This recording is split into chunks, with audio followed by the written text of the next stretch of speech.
today, usually we hold this kind of discourse in TCV school up at Dharamsala, but this time,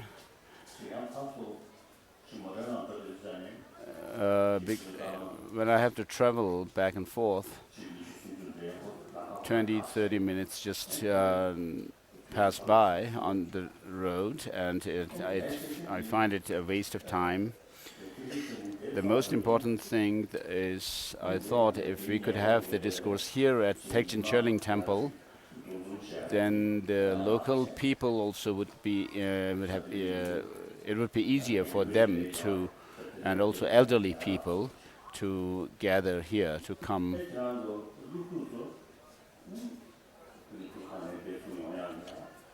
And then the students, for you to come over here, you won't have any problem.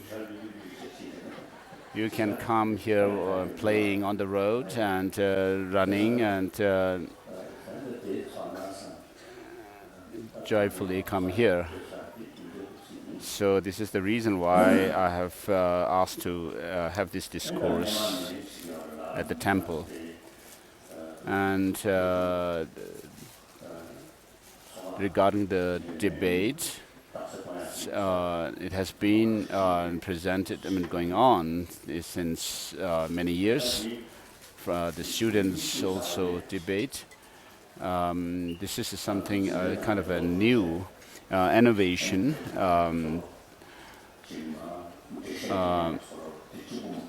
Not just students don't have to study the different philosophical views in their classes, but not only learning it in class, but what you have actually studied could be, after having heard the teachings, you need also to analyze the teaching. And in terms of that, analysis and investigation, you may do, of course, verbal discussions, just normal discussions, but to be precise about what you are actually studying and what you need to reflect on, this kind of debate where you use syllogisms and reductio ad absurdum kind of logic is very useful and beneficial. And so we have this study of these and the Buddha Dharma through debate in the monastic institutions for centuries. But this, I thought that this should also be shared with the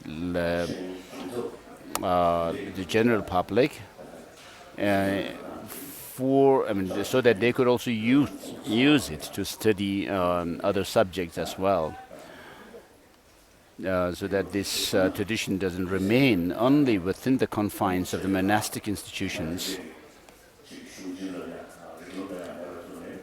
And also in those monastic institutions where they didn't have, traditionally, they didn't have any study of philosophy and debate, I have encouraged the people in those institutions to start the debate and study of philosophy, and also with the nunneries as well. So this is an innovation that we have put in place in the nunneries as well. And then also in the schools, for the students merely studying the normal subjects, like mathematics and so forth, may not have much to do with our internal development, mental transformation. Although the teachers may teach something and the students may listen to them, but through this kind of debate, what we are able to do when we study Buddhism is to understand the teachings better and more precisely, and you gain conviction in the teaching, and then also to transform one's minds. You could actually apply them the points that you have gained conviction in. And so in order to be slightly different in our approach to study the different subjects as well, so that the students could gain real conviction in what is what. And then we have also instituted this kind of study of debate. And through the debate, what you actually are able to develop is the inferential valid cognition, and which actually gives you the conviction in the teachings. In the beginning of our exile life, the schools had this kind of study of debate, study of the philosophy, Buddhist philosophy through debate, but somehow this practice dwindled over the years and kind of vanished, disappeared from the schools. And then we have in the schools what we call choge, the religious instructor. But in the recent times, I've been saying that if you talk about just somebody who teaches religion or instructs on religion, it could also. This is also there in the others religious religious traditions like Christianity. Also, there are people who act as instructors to their people, but as there was this debate on the four schools of philosophy that you debated on, Buddhism, both the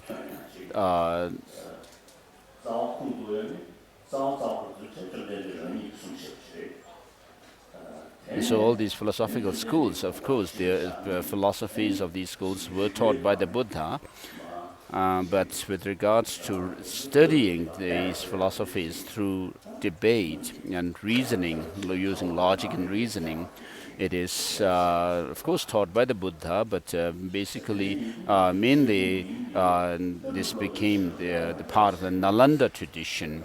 And so I have been suggesting the concerned people in the administration of CTA and so forth, that perhaps we could change the name religious instructor to teacher of philosophy or instructor of philosophy.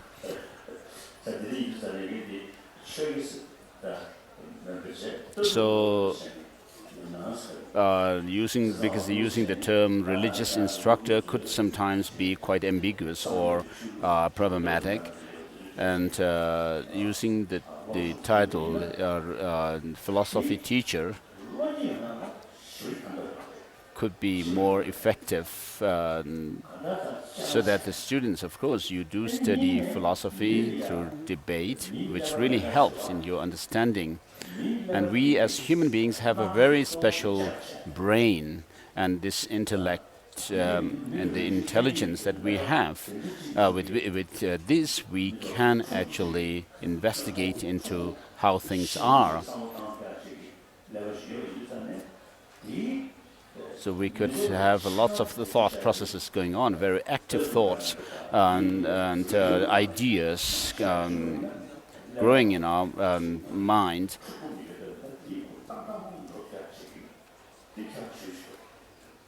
So it's really helpful as humans that we could use this brain actively.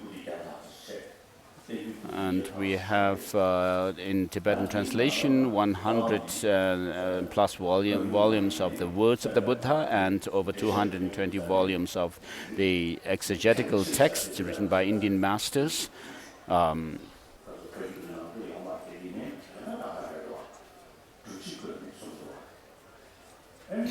So, of course, within the words of the Buddha, you don't find the use of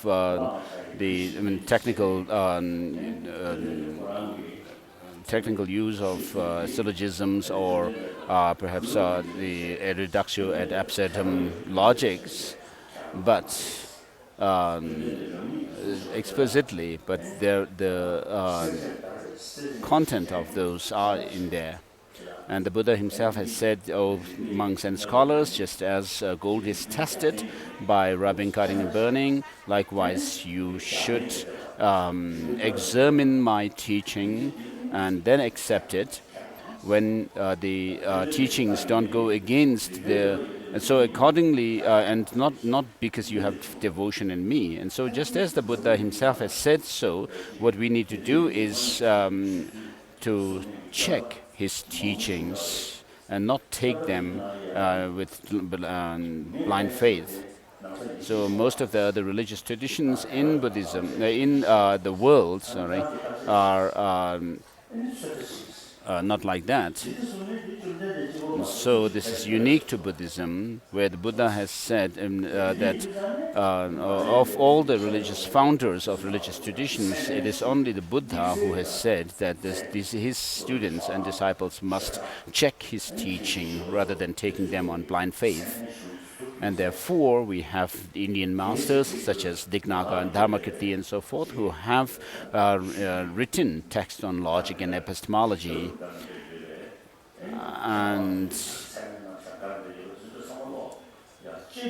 And in India, classical India, the masters have actually studied all these different texts on logic and reasoning and epistemology.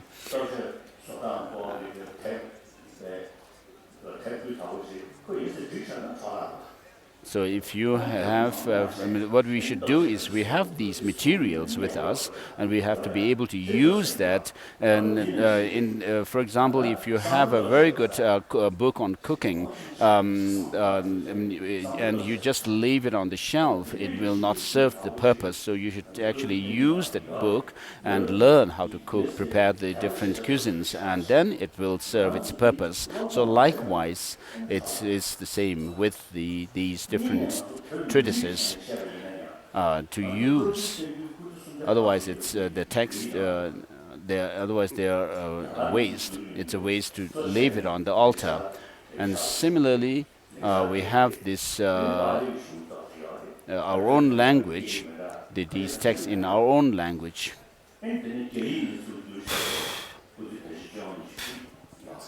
Yes, Shuluk.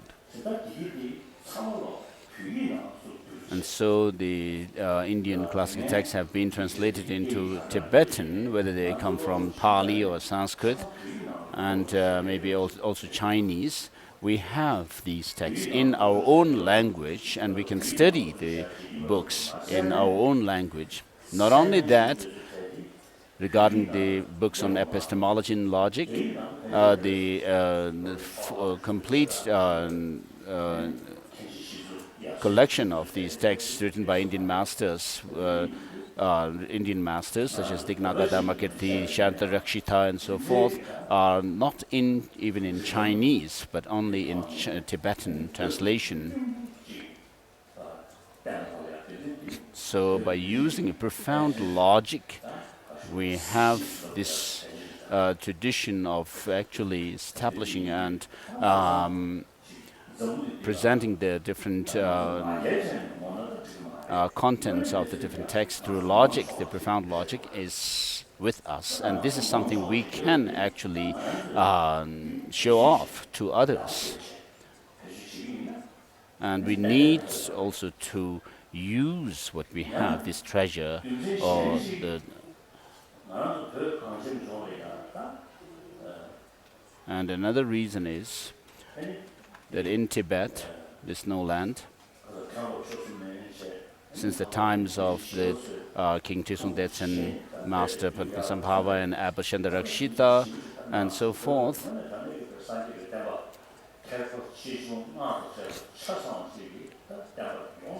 we have the entire complete teaching of the Buddha, including the this Pali Sanskrit tradition, Pali and Sanskrit tradition, comprising also the Tantra.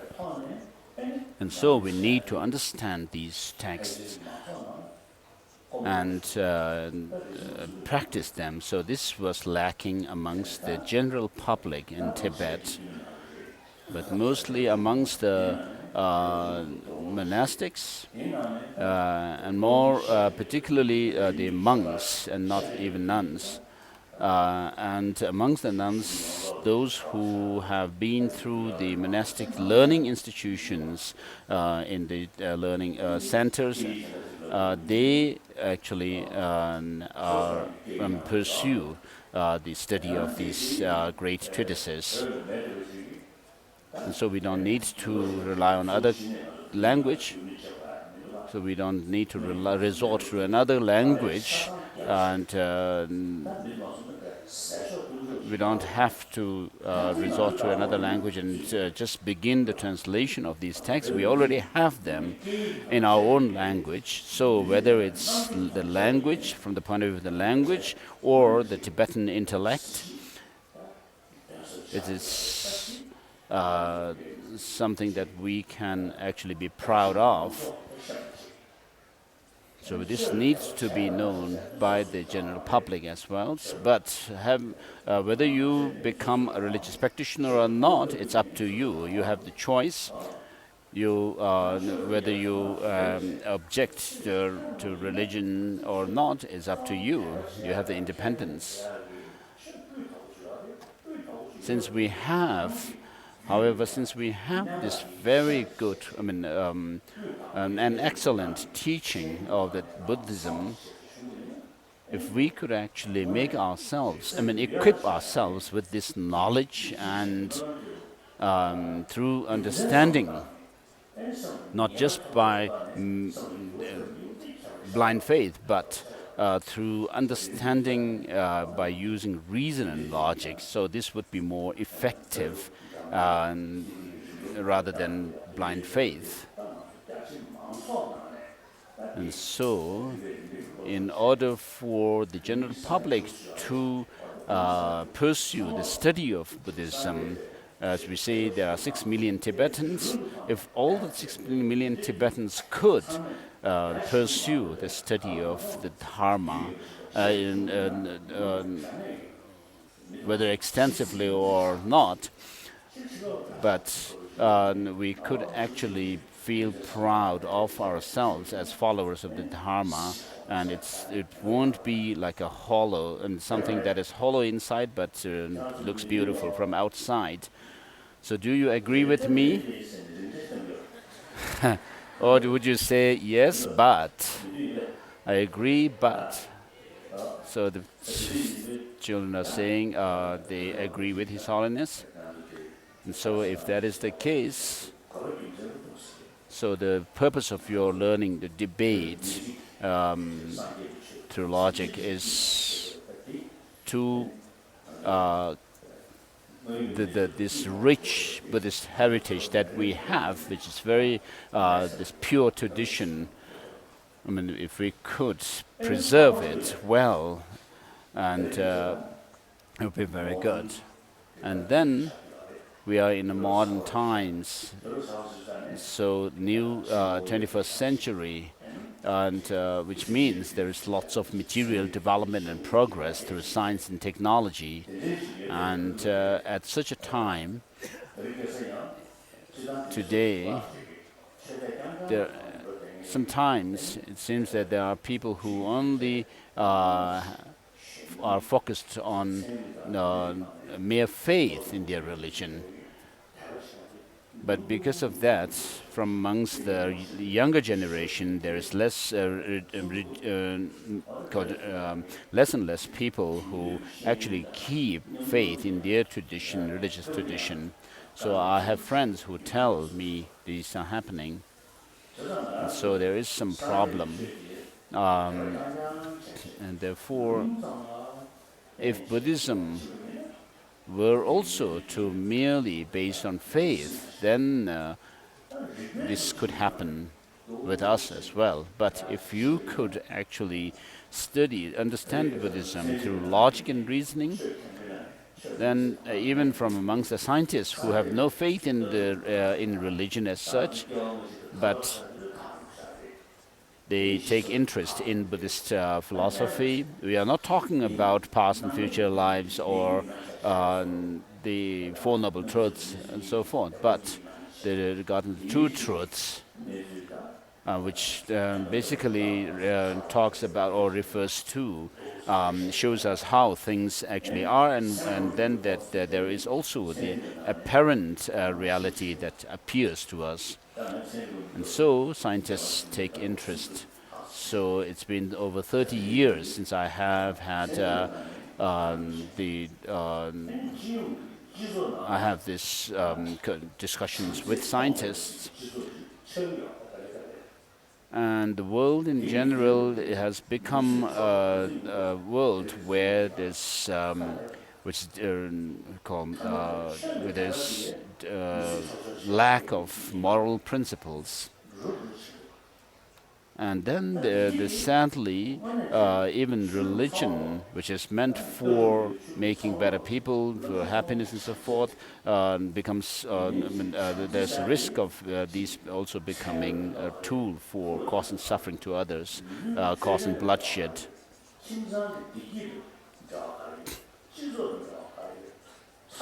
So we should know what is the relevance of the religious principles, how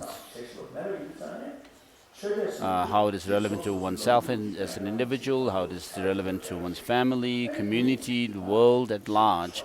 I mean, because of not having extensive study through logic and reasoning, I mean, people only could focus on Buddhist faith alone.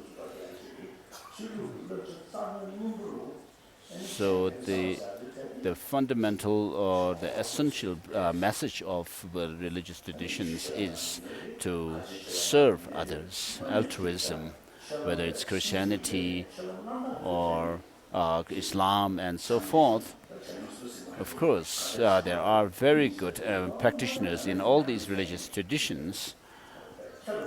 We may not call them bodhisattvas as such, but there are people who are truly dedicated for the well-being of others. For example, Mother Teresa was one, and so everybody trusted her. And there are people from the Islamic tradition and also other traditions. So if you could practice sincerely these religions, whatever religion you are following, I mean, these religions can produce such good people.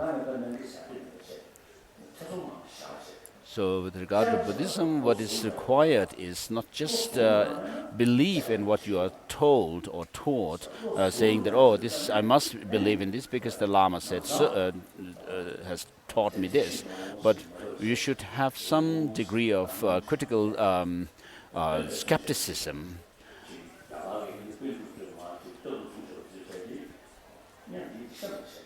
So, and with that skepticism, you study what the philosophical views are in the different texts, the different philosophies,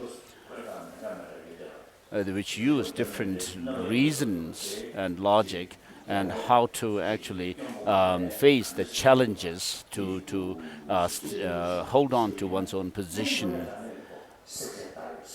And through this kind of approach, then you would be actually following what the Buddha said, just as testing the gold by burning, rubbing, and cutting.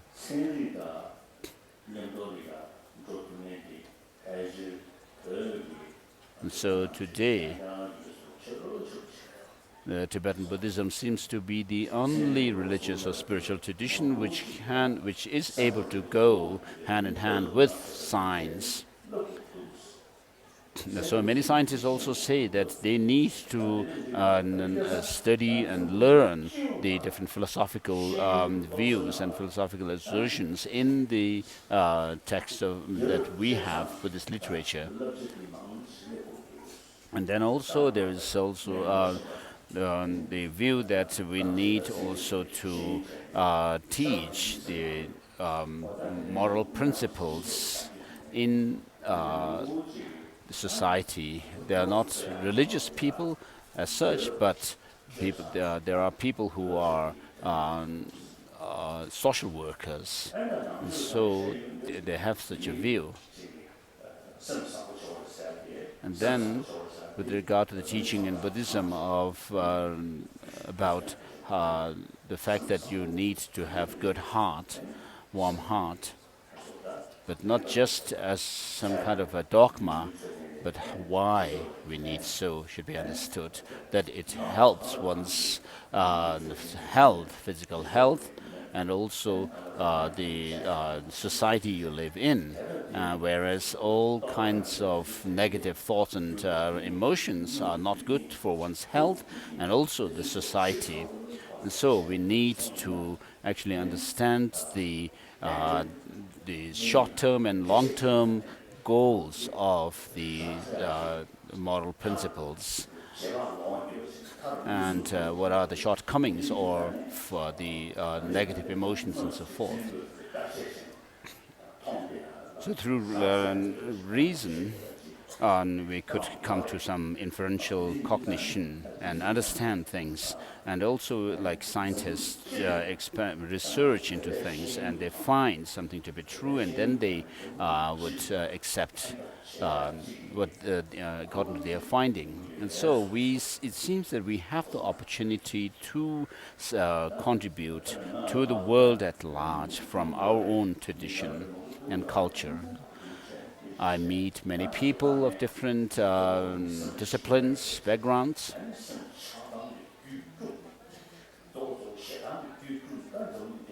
So we see today in the world today that how much bloodshed is caused because of our anger and hatred. And so people killing humans. It's very unfortunate. So many of the problems that we face today are our own creation, human creation, and therefore material development alone based on science is not enough.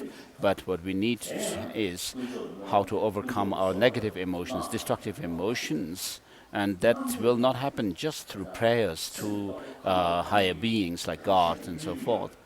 What we need to do is all these negative emotions and thoughts which actually destroy our peace of mind. We need to know the shortcomings of these negative emotions, and then we need also to know the positive effect of the positive emotions.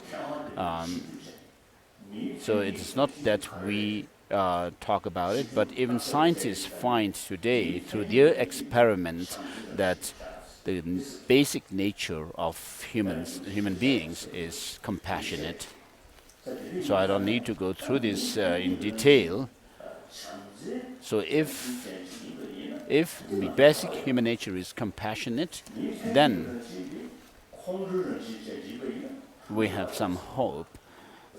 On the other hand, the contrary, if the basic human nature is negative, then we may not have any hope to change. So since basic human nature is compassionate, but we also have the other emotions such as jealousy, hatred, anger, and so forth. I mean, we must understand that since they come through causes and conditions, they could be changed, that we could make change and transformation within ourselves. So if we could make or create a peaceful or world of compassionate world, then this is what we should keep our hope in. So although there's so much focus on education, educating the mind, but not educating the heart. And when it comes to educating the heart, it seems people seem to think that they should rely on religion. But if that is the case, then of the 7 billion people, over 1 billion people have no faith. And so we need, moral ethics, promoting moral ethics, educating on it. If we have to do it on religious basis, then it will not cover the whole 7 billion, all 7 billion people. Therefore, what we need to resort to is education, to make people aware of these moral principles. So in the religions, we talk about hell, ram, and so forth. You, the students, are young now. Regarding me, I am an old man of 81, but I have many friends. I meet many people as well. And from these meetings and encounters, I could conclude that the culture that we have, I feel that I'm convinced that we can actually make a contribution to the world at large from our culture. So since this is what I see, I think that we need to be able to use this culture, the tradition that we have, properly and correctly. And so many of the elderly people, they are actually on the verge of saying goodbye, but you, the younger generation, are our hope. And I usually make this distinction between the people of the 20th century and the people of the 21st century. So me and my generation belong to the 20th century, and we are about to say goodbye. But we, the 20th century people, have actually created a lot of problems in the world. Lots of suffering is there. So since the basic human nature is compassionate, if we put effort, then there is a way to change and make transformation. And so the 21st century, generation of 21st century, we are now in the beginning of the 21st century, of course. And as time passes and we reach 2020, 2030, 2040, 2050, and so forth, which means you have lots of time now, the younger generation. So you should have a far-sighted vision.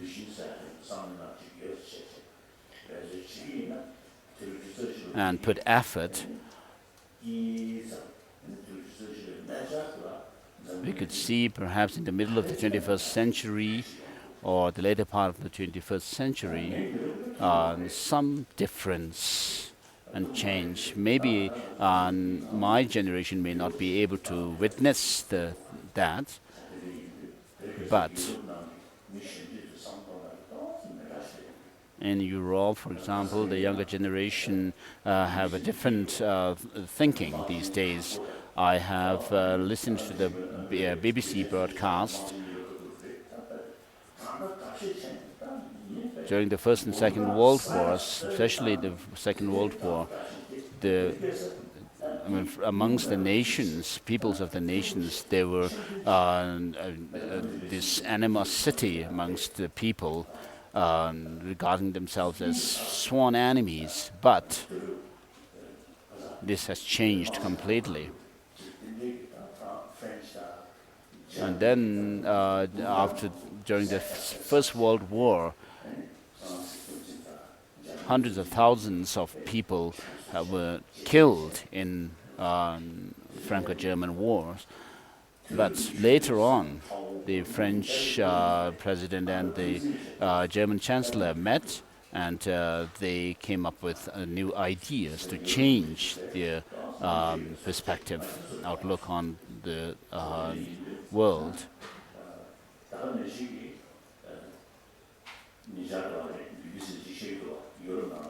And so people are changing, and recently, according to BBC, many people in Europe are thinking of themselves as being global citizens.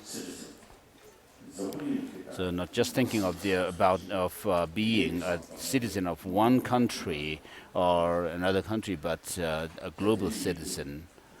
So these seem to indicate that we are able to take the lessons from our past experiences, because we have gone through lots of hardships in the past.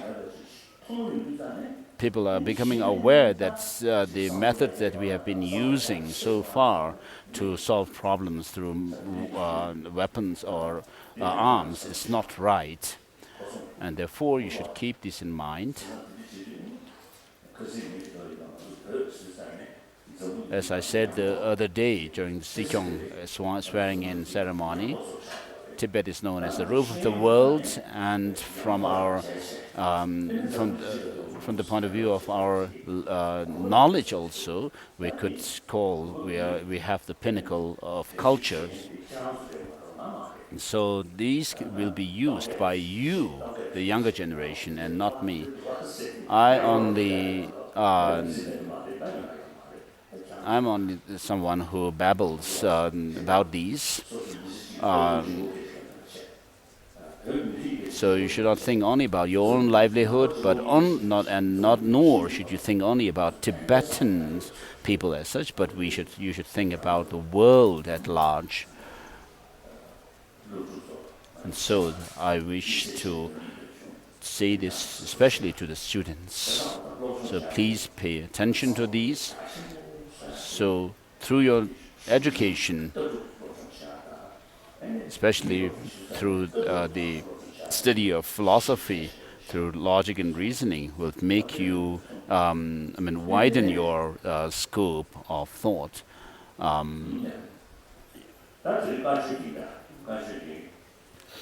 So regarding the teaching now, with regard to the teaching of the Buddhism, of course, before Buddhism, there were many religious traditions already existing in the world. And especially in India, there were all these religious and spiritual traditions which have philosophical backgrounds, philosophical assertions. And it is said that Egyptian civilization is 4,000 to 5,000 years, and also similarly with Chinese civilization. And there may have been primitive religious traditions also in the past, but they don't have any philosophical assertions or views. But basically they were the worshipping, people may be worshipping just nature or gods and spirits, but most of the Indian spiritual traditions have some philosophical understanding and views and explanations. And before the Buddha came to India, there were these religious spiritual traditions with philosophical views. For example, Jainism came before Buddhism, and then Buddha, Shakyamuni, came later.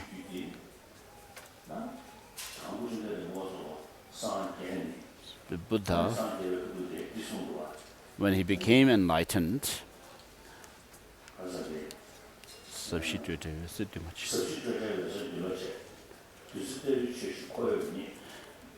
this profound, peaceful, unfabricated Dharma have I found, and it will not be understood by anyone if I were to teach it. Therefore, I keep silence in the forest. And so the Buddha says that I'm not going to teach what I have found, discovered, this profound, peaceful, and the principle with the thing which is without any fabrication, and which is clear light, and also uncomposed or uncompounded. And so these words are taught in the Tibetan traditions like Dzogchen or Kagyu, Mahamudra, and also Sakya tradition, which talks about the union of clarity and emptiness. And then in the Gelug tradition, there's this term the union of bliss and emptiness, all of these boil down to the same meaning, which is what the Buddha discovered at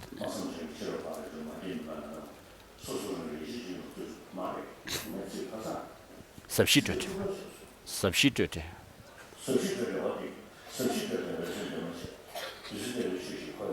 So this nectar-like dharma have I found, the Buddha said.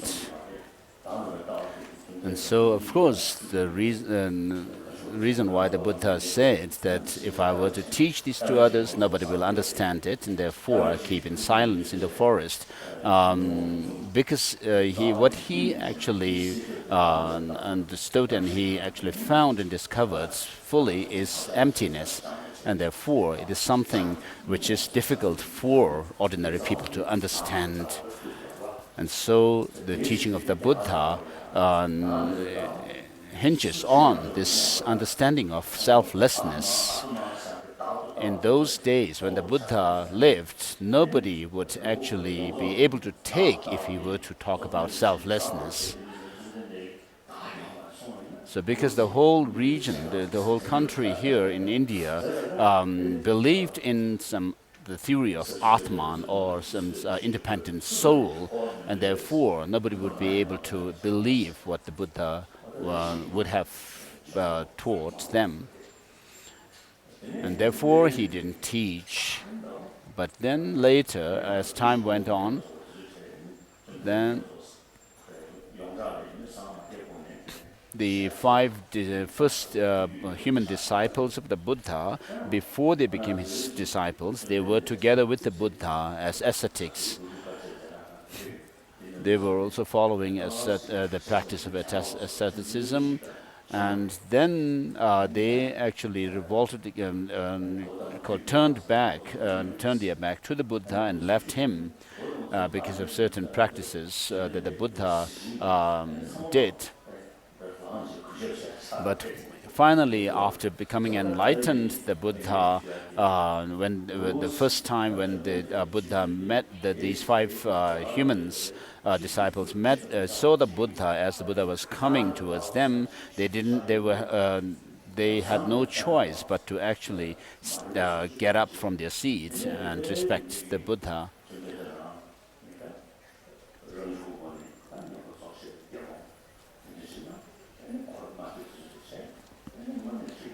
And so the Buddha became a self-ordained, and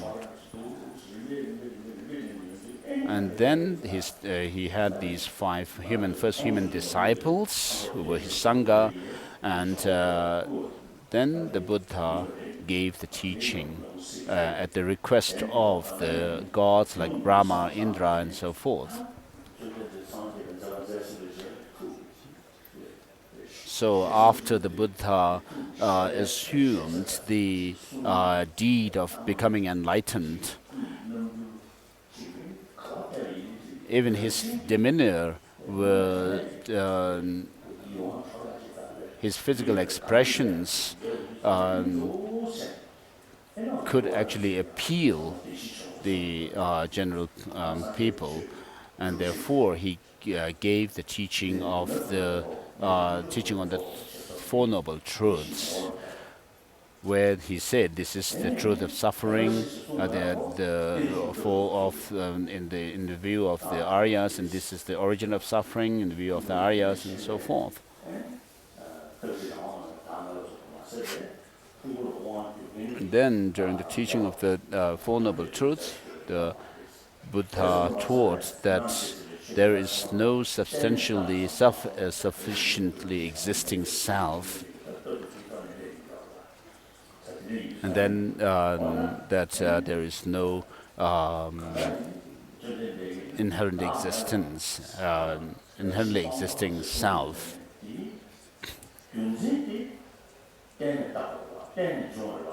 So the reason why the Buddha taught selflessness is because things are dependently originated. It's not just saying that because if you were to search for a self, you will not find it. That's not the only reason, but because of dependent origination.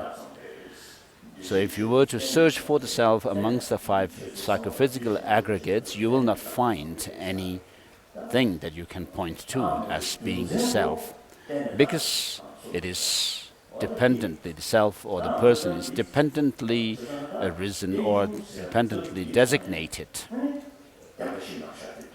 And so on the basis of this understanding of dependent origination, the Four Noble Truths, teaching on the Four Noble Truths come.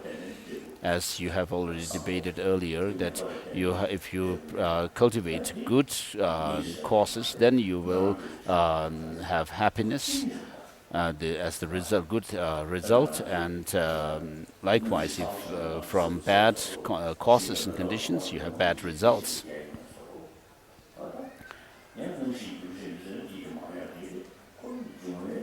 We can see these things happening in the external world according to the different climate conditions. We can see things growing, and then at some point they wither, and so like just as the law of causality works in the external world, likewise it works within ourselves in terms of our happiness and suffering.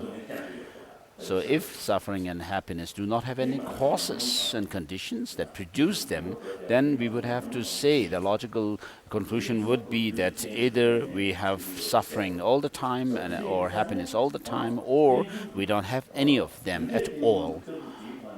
And so on the basis of this and the teaching on the causality, law of causality, Buddha taught us that the suffering which we don't want has its cause, which is the origin of suffering. And since we want suffering, but not just the feeling of happiness, just the feeling is not that, but what the Buddha has said, that you should know suffering, what suffering constitutes, what are the different types of suffering, and so forth. And then you will actually go into looking for the cause of suffering.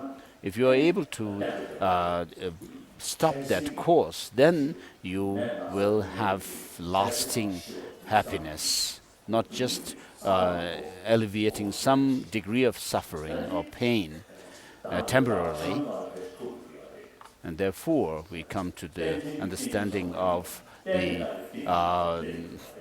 not just the understanding of gross or coarse understanding of dependent origination, but the subtle understanding of dependent origination, which means that things are designated. And so in Kamalashila's text and Chandarakshita's text, the Tatuv Samgraha and its commentary by Kamalashila,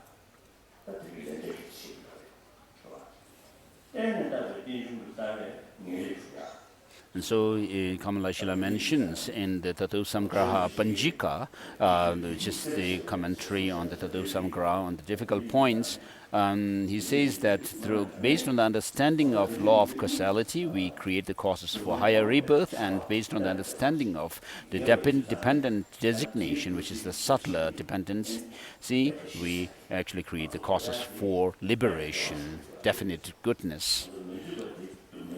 So since we don't want suffering, but we want happiness, and since both of them come through causes and conditions, therefore the Buddha taught the Four Noble Truths, which mainly is based on the understanding of causality.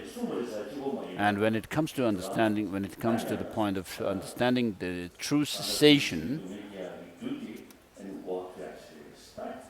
so the Buddha, what Buddha teaches is that the cause or the origin of suffering can be overcome. It's not just the cause here does not refer only to the attachment or anger, but a fundamental ignorance which is a distorted view of reality, and what we should see is whether there is an antidote or counterforce to it or not that can put an end to it. So, for example, if you are ignorant about the letters, the alphabet, what you need to do is not just wish that, thinking, oh, if I wish I could know the alphabet, but you should actually learn what the alphabet is, and then through that knowledge of what the knowledge of the alphabet, then you will be able to discard that ignorance about the alphabet. And so, what we should first know what ignorance is here in this context of Dharma.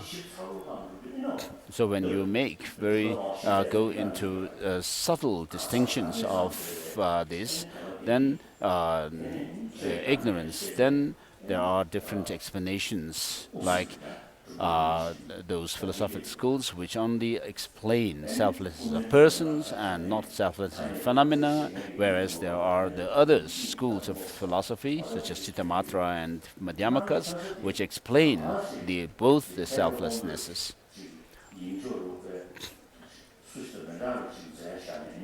These texts that were written by Indian masters are not just to show off their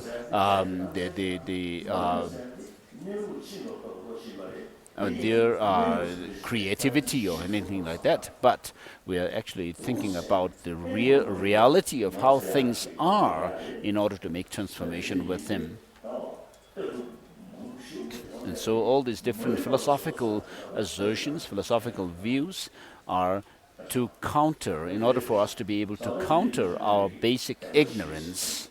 And therefore the Buddha taught the Four Noble Truths: truth of suffering, true origin, true cessation, and true path. So having taught these four truths, Four Noble Truths, how do we go about with discarding the negative things and adopting the positive ones? And so the Buddha said, you should know suffering and overcome the cause or the origin of suffering, and actualize or experience cessation and cultivate the path.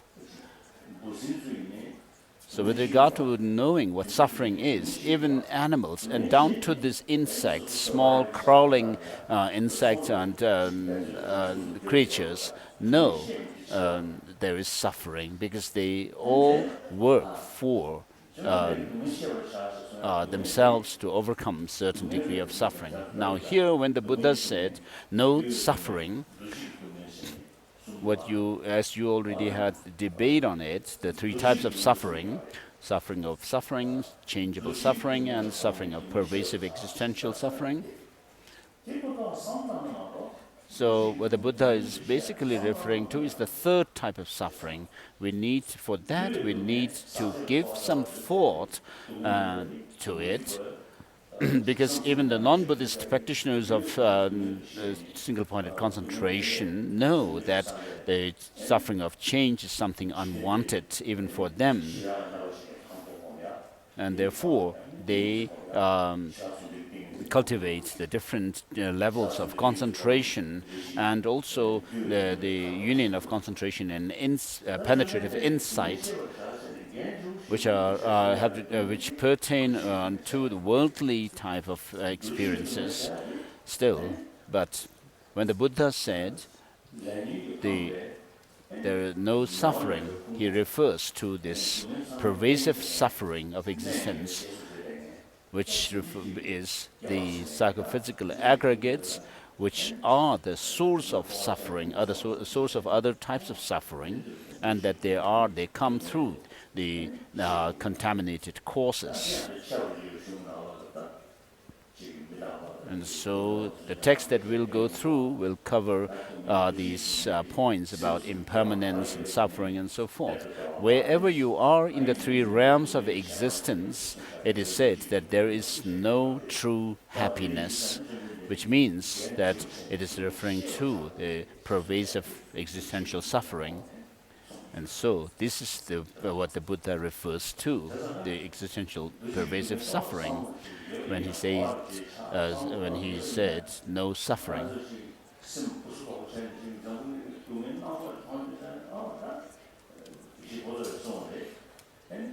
And so when you understand this, this is the nature of samsara, to suffer, and you'll not be disturbed, as with Geshe Podowa had said, that we have created the causes for the suffering that we undergo. And so there's nothing that we don't deserve as such in terms of suffering when we suffer. So if you don't like suffering, what you need to do is to actually eliminate the causes that would give you more suffering in the future, and therefore you see things from a broader perspective.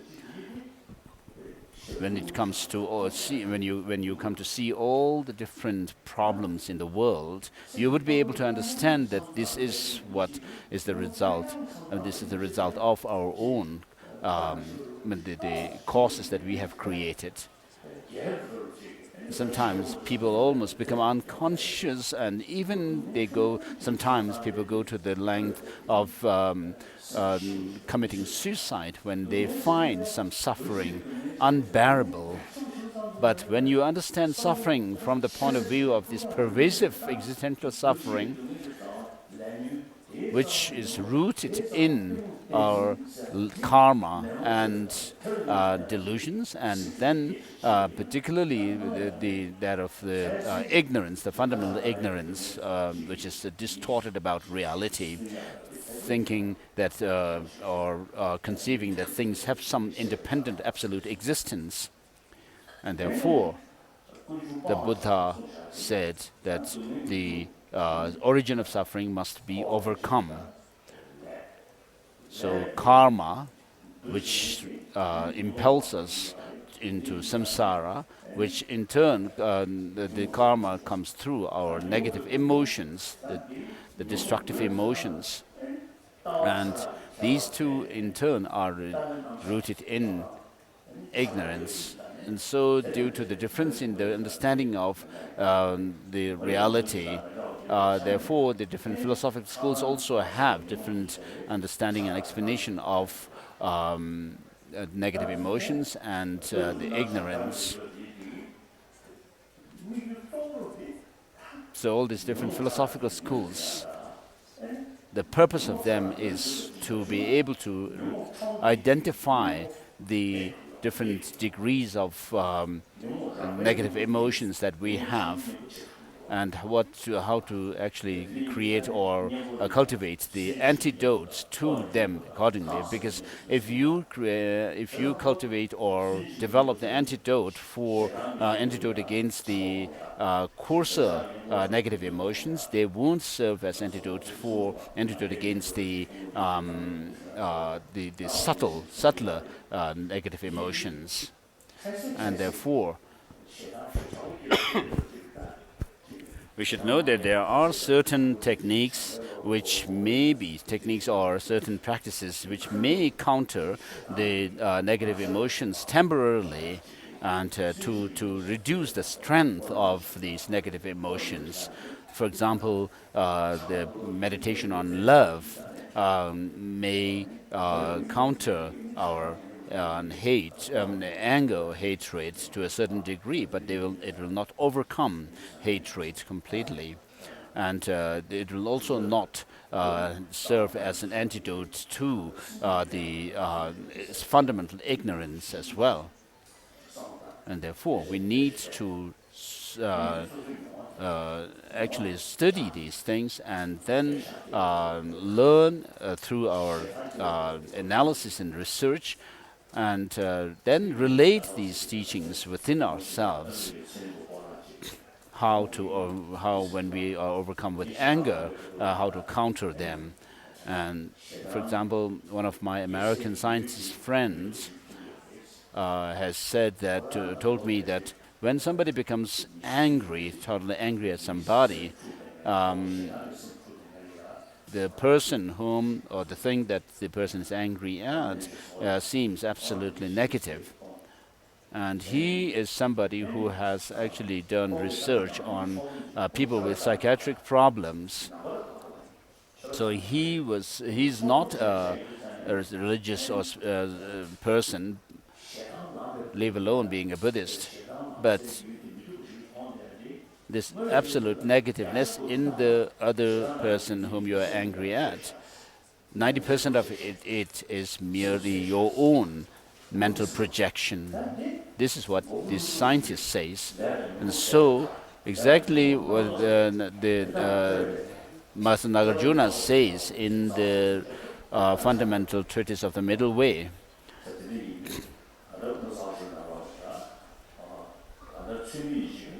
that because of our misconceptions, inappropriate way of thinking about something, therefore we create the attachment and anger and so forth.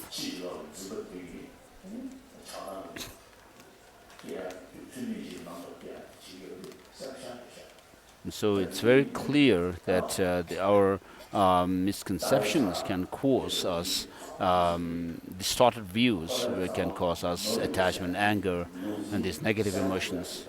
And so in order to be able to identify what ignorance basically is, that basic ignorance, which is the root of samsara, well, the Buddha said, overcome this, the origin of suffering. And so what we need to know is the nature of this ignorance, or nature of the origin, and because it's an ignorance, and because the basic nature of mind itself is luminosity or clarity and awareness, and therefore ignorance is not in the intrinsic nature of the mind or consciousness as such, but it is adventitious.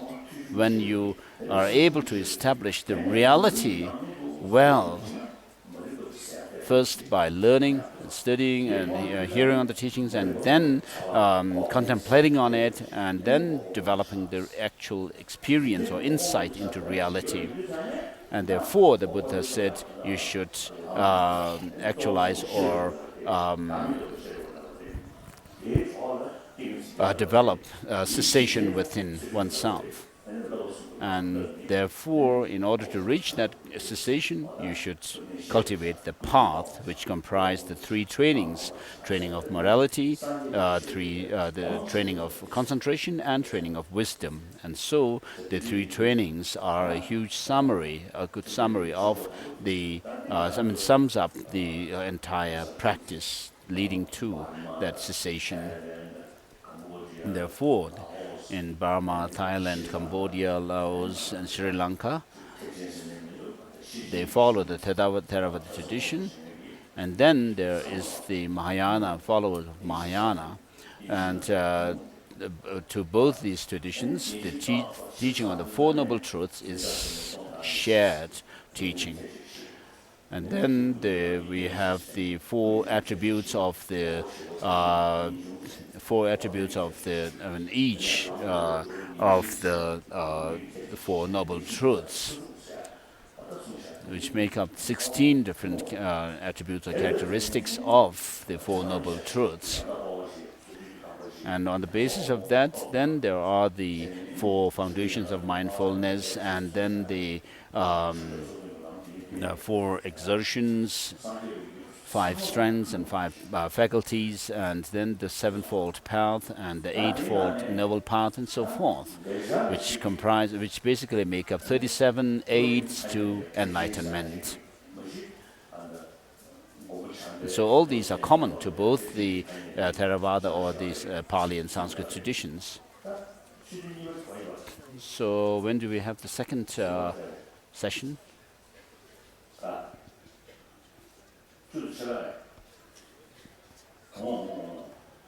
So a break. So we'll have a break here.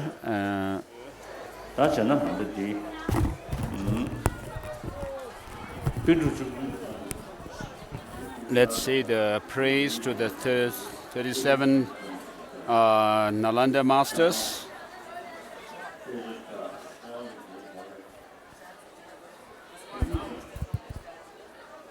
In English, it's on page 29. Tibetan page is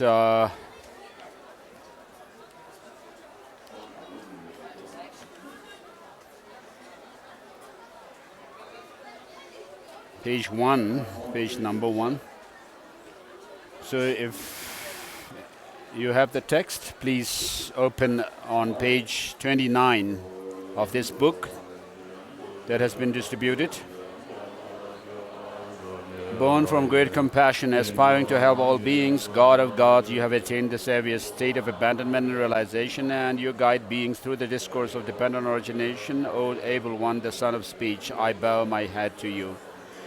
I bow at your feet, O Nagarjuna, most skilled in elucidating suchness free of elaborations, the essence of the Mother of Conquerors Sutras, through the reasoning of dependent origination. In accord with the Conqueror's prophecy, you initiated the middle way. I bow to your principal son, Bodhisattva Aryadeva, most learned and realized, who has crossed the ocean of Buddhist, non-Buddhist philosophies, and is the crown jewel among those who uphold Nagarjuna's treatises. I bow to you, O Buddha Palita, who has reached the supreme adept state and who has clearly elucidated noble Nagarjuna's intent to find the meaning of dependent origination, the profound point of the existence as mere designation and as mere name. I bow to you, O Bhaviveka, Master Bhaviveka, most accomplished Pandita. You initiated the philosophical tradition wherein, while negating such extremes as the arising of truly existing things, one upholds commonly verified knowledge as well as external reality. I bow to you, O Chandrakritu, who disseminated all the paths of Sutra and Tantra, who are most skilled in teaching the profound and the vast aspects of the middle way, the union of appearance and emptiness, dispelling the two extremes by means of dependent origination, that is mere conditionality. I bow to you, O Bodhisattva Shantideva, most skilled in revealing to the assembly of most fortunate spiritual trainees the excellent path of compassion that is most wondrous through lines of reasoning most profound and vast. I bow to you, O Master Abhachandarakshita, who initiated the tradition of non-dual middle way in accordance with trainees' mental disposition. You are versed in the reasoning modes of both middle way and valid cognition, and you disseminated the Conqueror's teaching in the land of snows, Tibet. I bow at your feet, O Kamaleshwara, who having explained excellently the stages of the meditation on the middle way, view free of elaborations and the union of tranquility and insight in accordance with Sutra and Tantra, flawlessly stated the Conqueror's teaching in the land of snows. I bow at your feet, O Asanga, you who, sustained by Maitreya, were versed in disseminating excellently all Mahayana scriptures and taught the vast path, and who, in accord with the Conqueror's prophecy, initiated the tradition of mind only. I bow at your feet, O Master Vasubandhu, you who, while upholding the systems of 7 Abhidhamma treatises as well as non-duality, clarified the tenets of Abhashaka, Sautantika, and mind only. Foremost among learned ones, you are renowned as the second omniscient one. I bow at your feet, O Dignaga, the logician, who, in order to present the Buddha's way through evidence-based reasoning, opened the 100-fold gateways of valid cognition and offered as gift to the world the eyes of critical intelligence. I bow at your feet, O Dharmakirti, you who understanding all the essential points of both Buddhist and non-Buddhist epistemologies, brought conviction in all the profound and vast paths of Sautantika and mind only. By means of reasoning, you were most versed in teaching the excellent Dharma. I bow at your feet, O Vimuktisena, you who lit the lamp that illuminates the meaning of the ornament treatise, wherein the themes of perfection and wisdom stemming from Sangha and his brother were expounded in accord with middle way view, free of existence and non-existence. I bow to you, O Master Haribhadra, who were prophesied by the Conqueror as expounder of the meaning of the Mother of Perfection of Wisdom. You elucidated the excellent treatise on the perfection of wisdom, the three mothers, in perfect accord with the instructions of the Savior Mother, Maitreya. I bow at your feet, O Gunaprabha, most excellent in both integrity and scholarship, who having excellently distilled the intent of 100,000 disciplinary teachings, expounded the individual liberation vows, flawlessly according to tradition of Sarvastivada tradition. I bow at your feet, O Shakyaprabha, supreme upholder of discipline, who reigned over the treasury of jewels of the three trainings.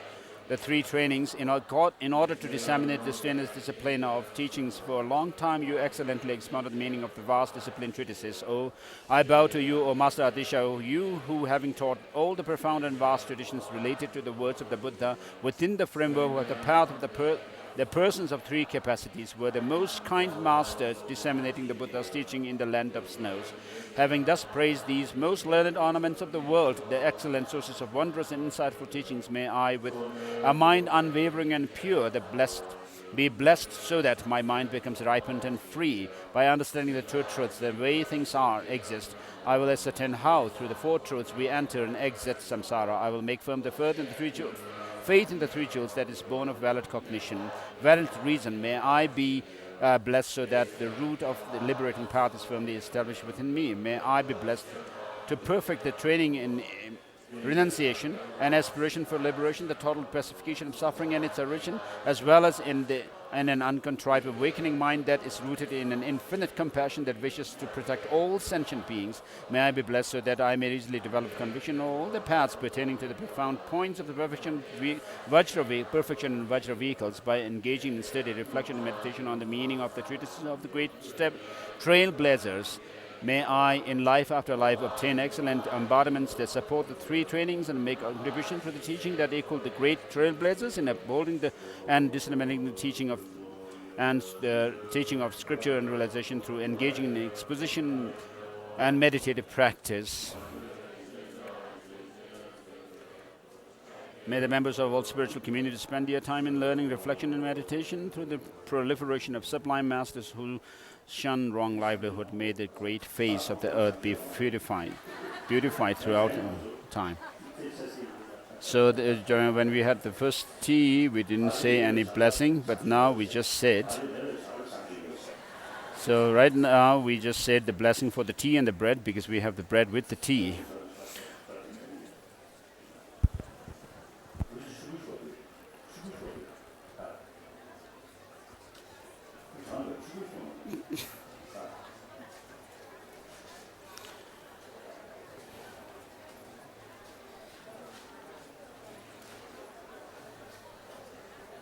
So the last verse of this praise: through their power may I traverse the paths of Sutra and Tantra and attain the conqueror's omniscience, characterized by spontaneous realization of the true purposes. May I work for the welfare of sentient beings as long as space remains.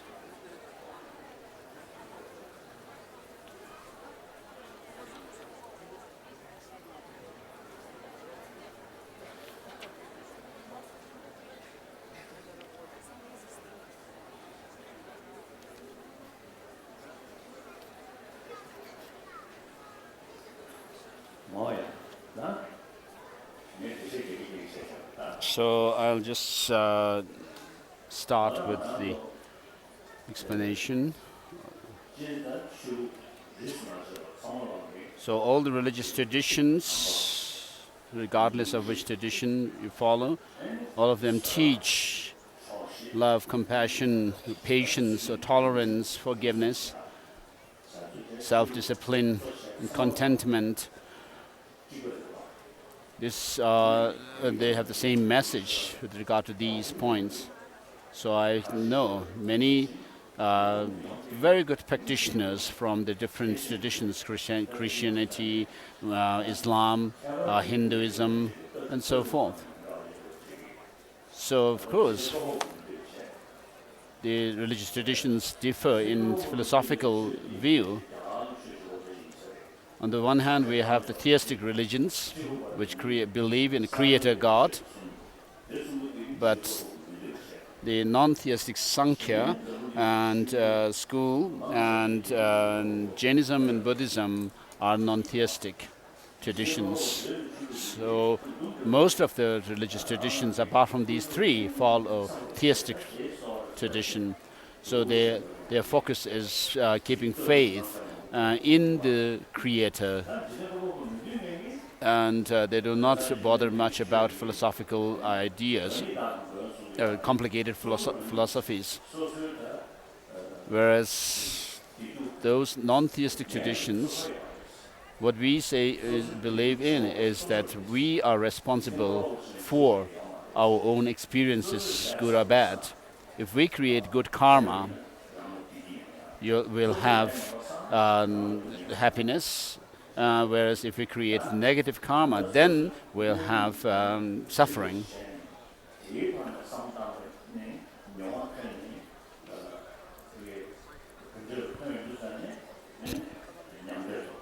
And so by understanding how things work in this way, understanding the reality, then you would be creating the causes for liberation. So His Holiness just wanted to see Gen Tenzin La. He is 92, and His Holiness is saying, is your head becoming bigger and bigger?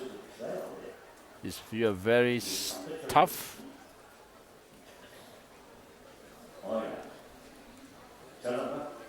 You have had you have a fulfilled life. And so there's the teaching of the law of causality in terms of dependence. Causality,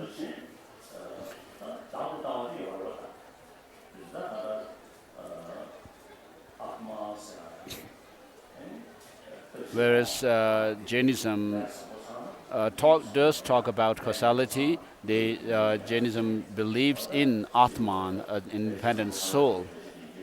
And similarly, I think it is the case with the non-theistic Sankhya school. So by thinking about law of causality, the Sankhya philosophers and practitioners think that once they understand the primal factor from which everything arises, they say that the Atma kind of dissolves into that primal factor, and that is liberation.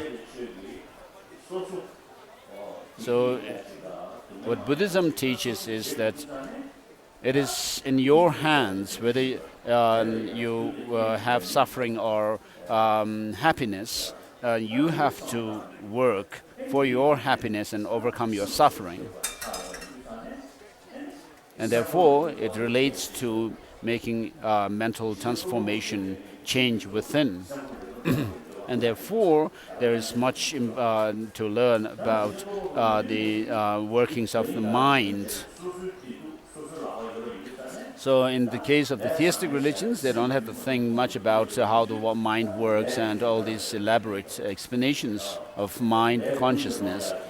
Whereas in our case, we have to think about what karma is, how the different thoughts, processes give rise to karma, and how to overcome those wrong thoughts and so forth.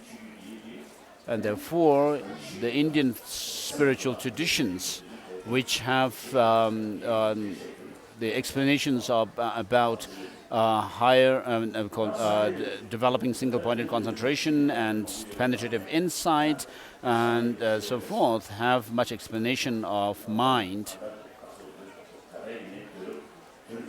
So, regarding Buddhism, even today in the 21st century, even in places where Buddhism didn't used to be traditional religion, it has people have found interest in Buddhism, and it's increasing. For example, in the traditionally non-Buddhist countries, I make it very clear to people that I have not come to propagate Buddhism, but I reiterate, I urge people that it's important to keep to one's own religious traditions. But there's an increasing number of people taking interest in Buddhism in those parts of the world. So as I said, so in all the Buddhist countries,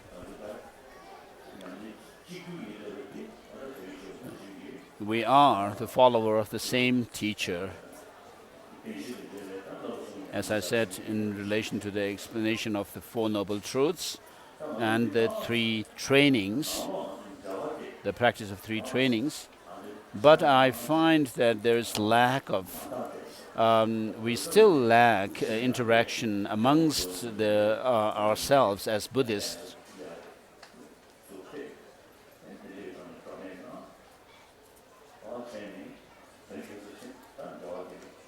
But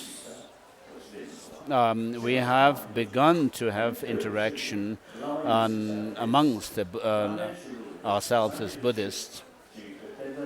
but somehow Tibetan Buddhism has been called Lamaism, as if it's not an authentic teaching of the Buddha. And one reason why this is so is maybe because of the prevalence of tantric practice amongst Tibetans, which is sometimes there are lots of shared principles or practices with Hinduism as well, as Kundalama Rinpoche used to tell me. So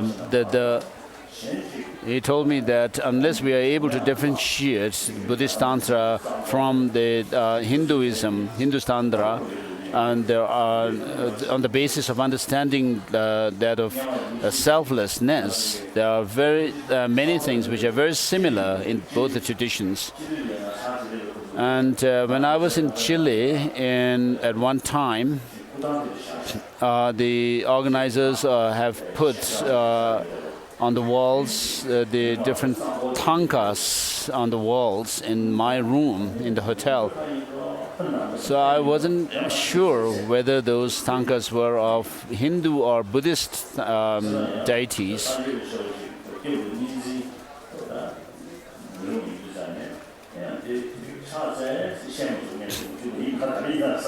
So because we as Buddhists must not have two-pronged faith, I wasn't sure whether I should actually bow or pay my homage to these tankas or not.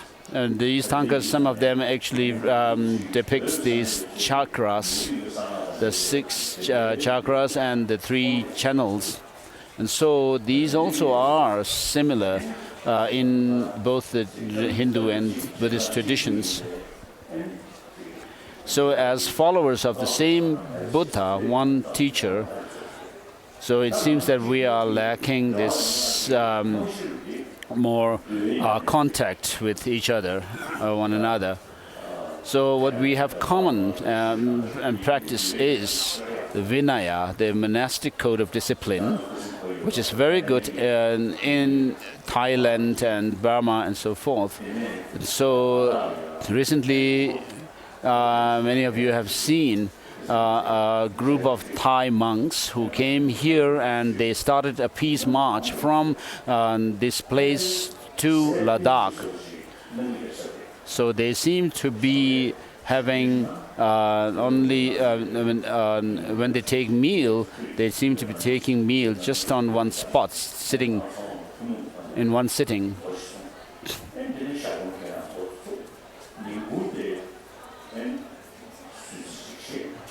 So we had a meeting and and discussions, and then we said prayers together, and then we had lunch together. So it seems. So their alms bowls are very big, and so they took their meal in the alms bowl, and they took their meal from there. So to have a big alms bowl like that was too much for me, and I didn't want to take some glass bowl, so I had a wooden bowl which is used in the Gyude and Gyume Tantric colleges also. And then I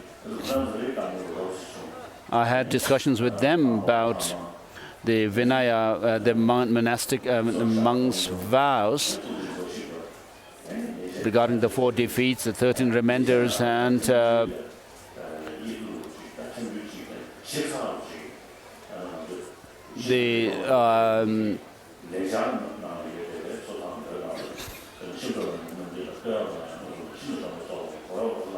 and then the minor vows regarding how to wear the monk's robes and so forth. And so with regard to how to wear the monk's robes, in our tradition there are 7 points mentioned, whereas in the Theravada tradition they have only 1 point, and then with regard to the secondary called secondary infractions, there are only 75 in the Theravada tradition. So with regard to wearing the lower robe, in our tradition there are 7 points, whereas in the Theravada tradition it makes only 1 point. It mentions only 1 point, which says, which is to say that the lower garment or the skirt should be worn properly.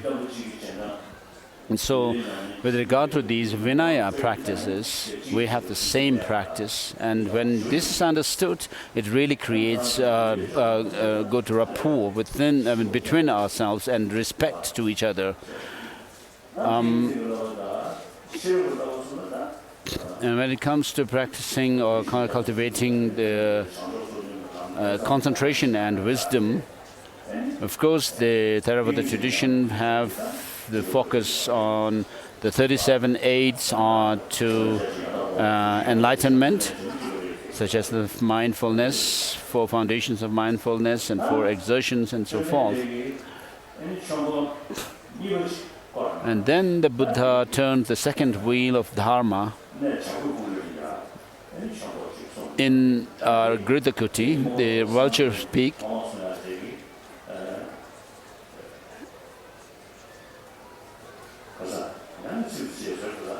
Substitute. So as I said, when the Buddha became enlightened, he actually stayed away from teaching, saying that he has found this profound, peaceful teaching, which is like nectar. And then in the second turning of the wheel, what is emphasized and elaborated is the true cessation, what is its nature, and so how to attain it and precisely, and what are the paths leading to this more elaborately. And the perfection of wisdom teachings or sutras were taught in the Vulture Peak. It was not taught in public, but to a very few disciples who have pure vision. And so there are other beings like gods, Gandharvas, Asuras, and as it's mentioned in, and also non-humans. And then there were like beings like Avalokiteshvara and other deities. For example, in the Heart Sutra, the Heart Sutra actually gives this dialogue between Shariputra and Avalokiteshvara. And therefore, those who were in the retinue on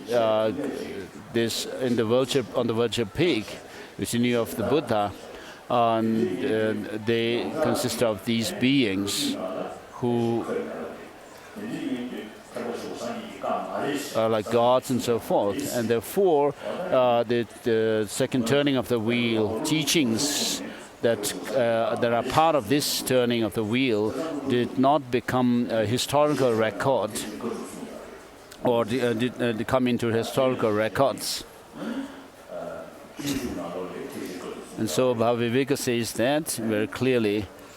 And then Maitreya's Sutra Alamkara also actually argues for Mahayana, these teachings being the teaching of the Buddha. And also Bhaviveka's Madhyamakarshidaya, the heart of the middle way, also argues for these teachings or Mahayana teachings being the teaching of the Buddha. So the difference, if you were to look at the difference between the Pali text and the Sanskrit tradition text, so the Four Noble Truths is something which is common, and the 16 attributes also of these Four Noble Truths are common. When it comes to explaining these 16 attributes, then the Pali tradition more or less resorts to scripture, whereas in the Sanskrit tradition explains it through reason. Especially if you look at Dharmakirti's Dhammakirti's Pramana Vartika, second chapter of it, you'll find how these attributes of these Four Noble Truths are actually proved through reasoning.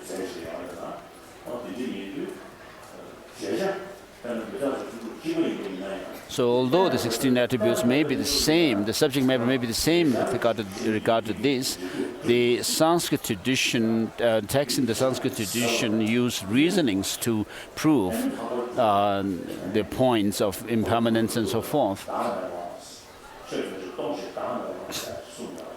And then during the first teaching, first turning of the wheel, the Buddha taught selflessness, saying all phenomena, everything is without any self. And in the second turning, this also is elaborated and explained more precisely. And then there's the third turning of the wheel, within which, according to the Sandhi Nimocana Sutra, and then there is also the other type of third turning of wheel, which is the Tathagata Garbha Sutra.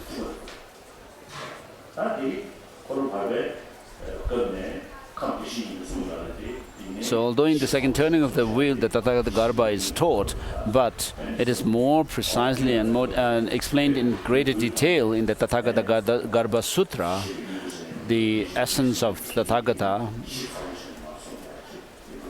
So,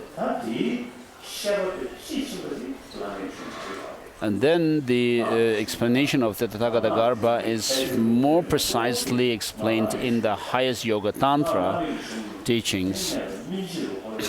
In order to ripen our mind for this highest Yoga Tantra practices, then the Buddha also taught the three lower Tantras, Kriya Tantra, Charya Tantra, and Yoga Tantra. And it's generally speaking, the tantric teachings are meant for very specific disciples, tailored for them, and according to the physiological structure of the particular person. And also the teachings emphasize or the focus on using the wind energies, channels and drops and so forth.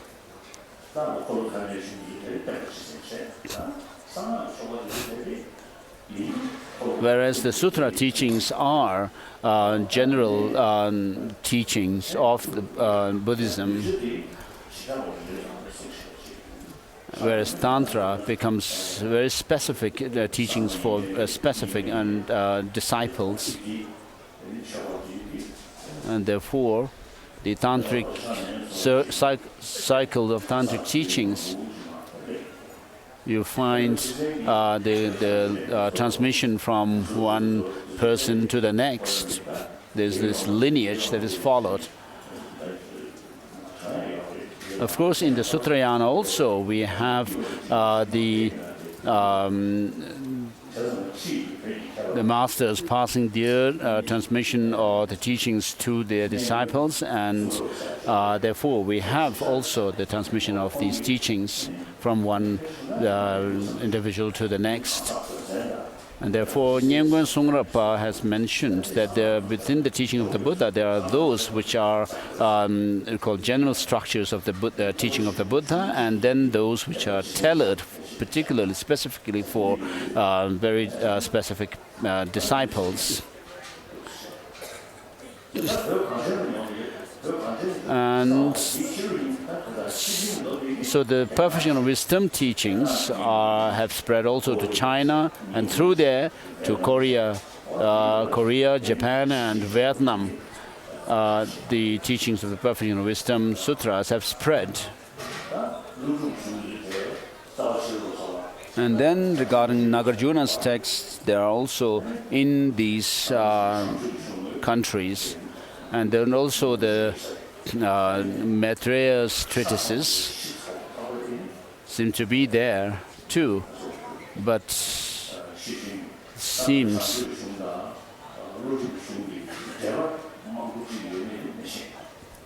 I don't know if they have the various commentaries to, various commentaries to Nagarjuna's and Maitreya's texts, like the Tibetan translation, like the Tibetans have. So Buddhism, after Buddhism spread in Tibet, it also spread to Mongolia during the time of the Sakya reign, and then later during the third Dalai Lama's time. And because of this influence of Buddhism from Tibet, there have been great masters of Buddhism in Mongolia. Labdul Rinpoche used to tell me, and had once told me, that during when the 13th Dalai Lama went to China and Mongolia, Labdul Rinpoche also accompanied him. And so he told me that in Mongolia, when they have big lamas as their guests, so they asked, the Mongolian masters asked them, the invitee, to sit for some debate. And so the 13th Dalai Lama seems to have some difficulty to face that challenge. But there was a great scholar from Drebung Lhasa Ling accompanying him, and Labdul Rinpoche told me that that great scholar must have been really helpful to the 13th Dalai Lama. So there were great masters like Tsopo Tayang and so forth.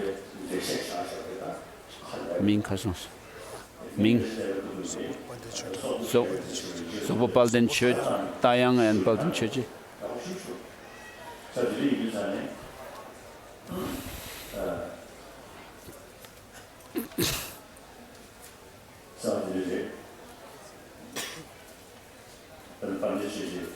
So this Mongolian master Palden Church has written an annotated text on the root verses of philosophical systems of India. And sometimes the people have criticized that he actually sometimes doesn't stick to what Jamyang Shepa has to say. So in Mongolia, Buddhism spread like it spread in Tibet, the length and breadth of Mongolia. But now in Mongolia, Buddhism is being revived, and we have about 400 students from Mongolia in our monastic institutions in South India. So they are reviving this tradition that we have. So as we just said the praise to the 17 Nalanda masters, we as Tibetans are the real students of the Nalanda masters. So in the past we have this prayer to the 6 ornaments and 2 supreme masters, sublime masters, whereas that prayer actually does not include masters like Buddha Palita, Bhava Viveka, Chandra Kirti, Shandeva, Vimukti Sena, and so forth. And so in our tradition, what we do, how we go about with studying Dharma, the Buddhism and Buddhist philosophy, is first memorize the root text and then listen to the explanation of them, these texts word by word, and then also do rigorous analytical study of them through debate. And so in this way, we study the texts written by the 17 Nalanda masters, and therefore I thought it would be good to have a praise written in the honor of these 17 Nalanda masters. as I was requested also to write. And I usually tell Indians that you are our spiritual gurus. Whatever we have, the knowledge that we have come from you, and therefore you are our teachers, because the Dharma has come to us from India, whereas today the teachers have more or less indulging in the material development and have forgotten the old wisdom that they have. And therefore, the students have much better knowledge about the Buddhist, the ancient Indian thoughts.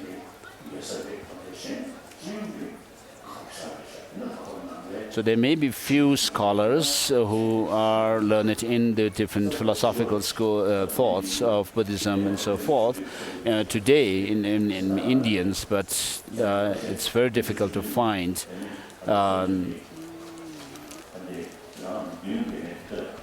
So the boy, so His Holiness has praised one boy or a girl who is right in the front row, that he could recite the 17 Nalanda Master's praise by heart. So that's very good, but you should also be able, eventually be able to study the text written by these masters, so that you could be able to, explain to others what this Nalanda tradition actually teaches with regard to the path, the basis, the path, and the result. What are the reasons that are used to explain the teaching of the Buddha? So that is important for you to study as well. So some Tibetan scholars have said, or say, I don't remember. So sometimes there's this term that is used for some scholars, calling them the fearless leader amongst the group.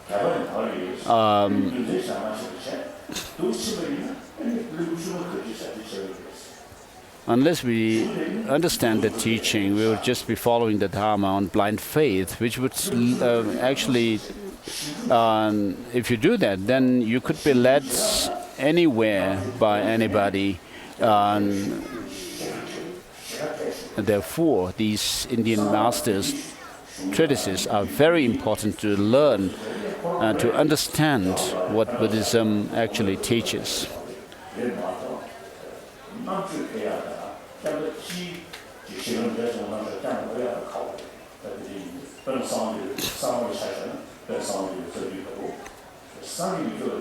So, of course, with regard to the new translation school or Buddhism in Tibet, we have marvelous teachings like Gya Samaja Tantra, but in order to understand the general structure of Buddhism as such, this won't help much. But the treatises written by the Indian masters are very helpful to gain profound understanding through reason and the general structure of Buddhism. So His Holiness asked one boy to take off the sleeves of his chupa, I think, because he may be feeling hot otherwise. And then, with regard to this teaching, it comes from the 16 drops of Kadam, which is a very special teaching that comes through the interaction between Adisha and Domthonpa. So this is part of the further teachings of the Kadam tradition. I have received the reading transmission of this, the Kadam compilation of the further teachings of Kadam tradition. So it is one of, it is within that.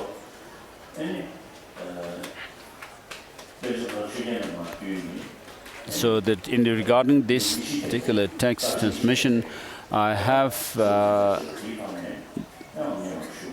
and the text that I'm using is part of the initiation of the 16 drops of Kadam, which was composed by Yongzi Yinshi Gyaltsen following Benjamin Lobsang Chogyin's tradition. So I have received a reading transmission of this, the Kadam father teachings of the Kadam tradition from Ling Rinpoche in Tibet. And then, with the reading transmission of this particular text, I have received it from Tijan Rinpoche as part of the 16 drops of Kadam. So when I requested Tijan Rinpoche for this 16-drop initiation, he specially did a retreat in order to give me the initiation. And so I received it from the initiation, and I also did the retreat, the necessary retreat on the 16 drops of Kadam.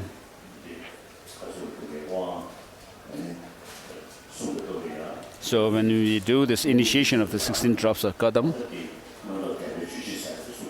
so this particular text is also read, but during the initiation. So to begin with,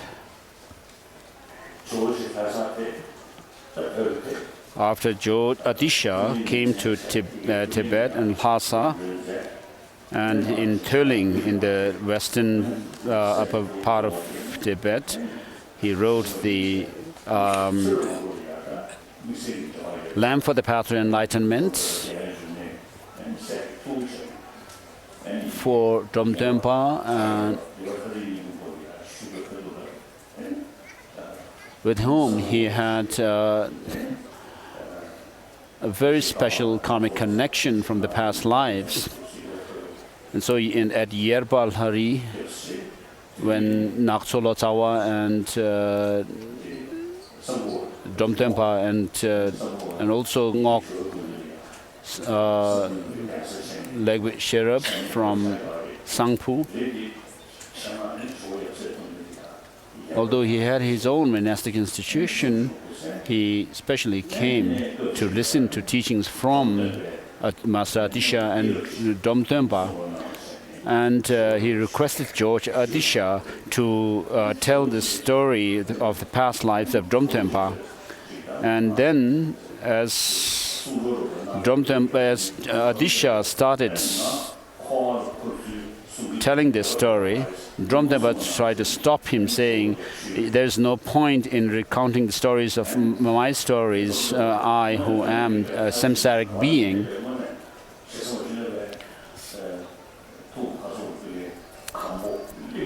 And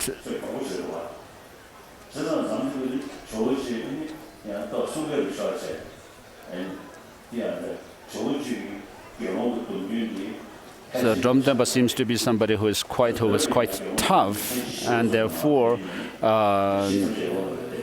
full of integrity and tough and serious. And when Adisha started, was requested to give the monastic ordination by some people, and Adisha actually thought of giving it, agreed to do so, but Domthonpa stopped him from giving this ordination, monastic ordination, because Adisha was following the Mahasangika Vinaya tradition, which is which is more lenient compared to the Mulasarvastivada tradition that Tibetans already have.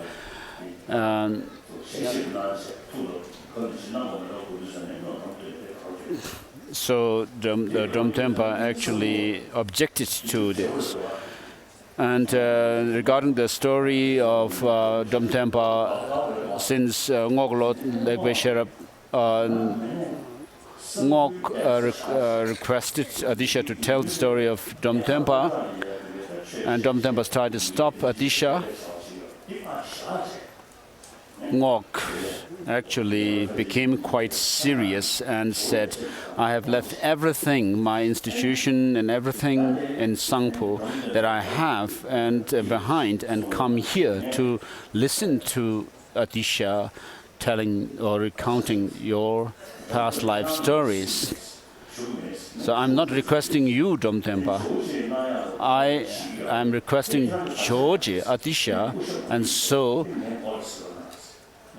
don't be an obstacle here. Don't obstruct Adisha from telling this your past life stories. And he took off his head and showed it to Domthonpa, asking him, please look at my head. And he pleaded not to be an obstruction to this recounting of the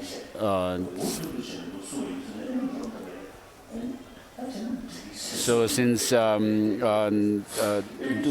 was very old at that time, he showed his gray hair to Domthonpa and asked him not to stop Jo Adisha from telling.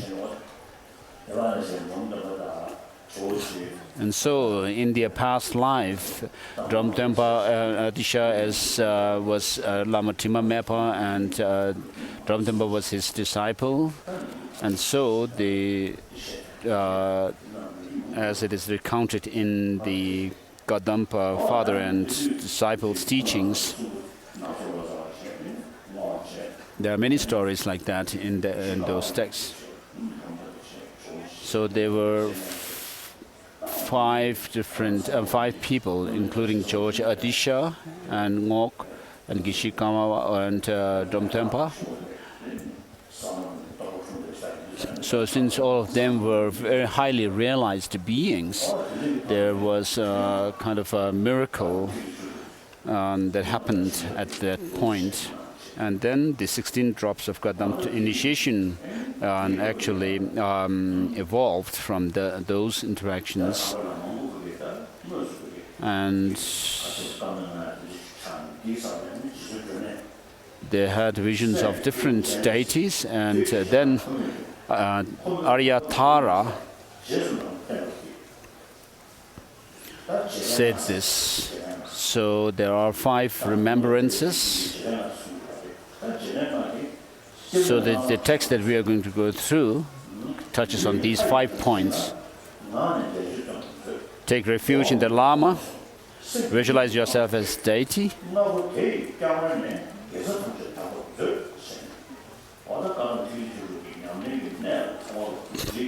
So the 16 drops of Kadampa can be summarized into these 5.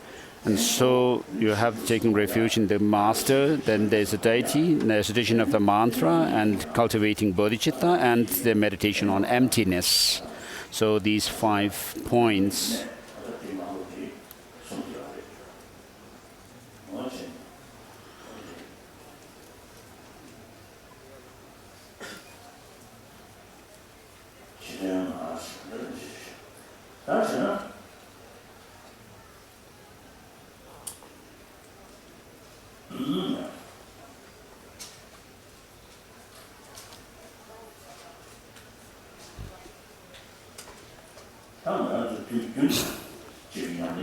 So that was what Tara mentioned, the 5 points. Tantric teaching has spread widely in Tibet, and especially the highest yoga tantra. And most of the tantric teachings and practices have the visualization of what is called the tree of merit, or the assembly merit field.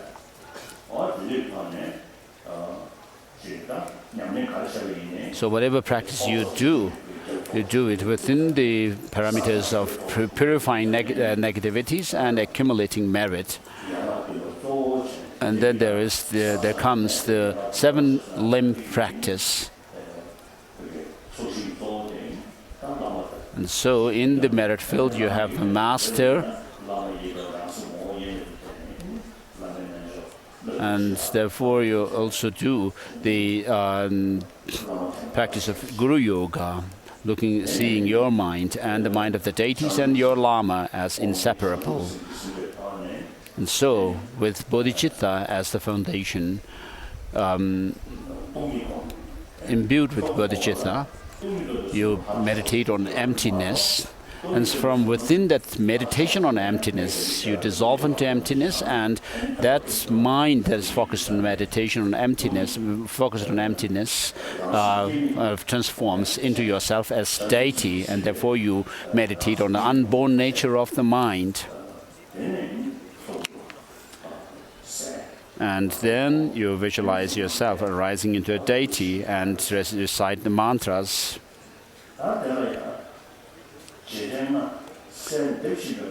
So with these 5 points in your mind, the 16 drops say that you need to recite this text, the tree of faith, a self-exhortation. So as I said earlier, I received the initiation of the 16 drops of Kadam from my tutor, Tijang Rinpoche, and then I did the necessary retreat, confined meditation retreat on it, and then recited the mantras. And recently in South India, at the end of the Lamrim, the teachings on the stages of the path to enlightenment, I did the initiation of the 16 drops of Kadam. And at that time, since Domthonpa called this text a self-exhortation, I thought this, for this teaching, here also I thought of going through this text. And therefore I requested Geshe Lobsang Thakpa to have the text. Last year we had the book on Buddhist study of mind and psychology, and I told you that the students that I did study that particular text by Ajahn Yongzin. I have memorized that text as well, although I've forgotten much of it now. And that summary on the study of mind and mental factors is very good to understand about mind. Have you memorized that text that we distributed last year at this time of the year? Anybody who has memorized the text? None? Have you put the books somewhere where you put satsas?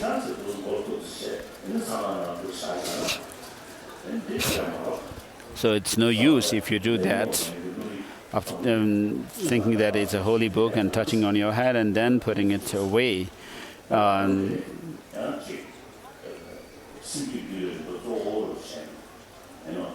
So last year we touched on the mind and mental factors and so forth, and this time we are touching on a text which is for subduing our mind. So His Holiness is reading through the text. Om. O mantras of peaceful, doubtful deities, bless my body, speech and mind of this man. So Om is a very prevalent, well-known mantra in Hinduism. And even in Tantra, in Buddhist Tantra, Om is considered very important. These 3 syllables, Om, Ahum. So with regard to the stage of Buddhahood, which is a stage where you have a totally pure body, speech and mind, which must come from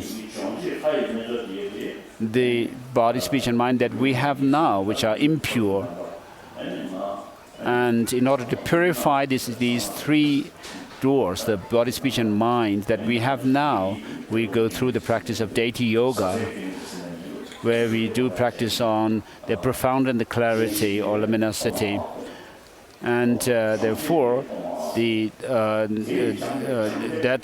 path also comprises the meaning of Om Ahum, and the basis at this point that the body, speech, and mind that we have are also represented by these three, and then the purification, the purified state of Buddha's body, speech, and mind are also represented by these three syllables.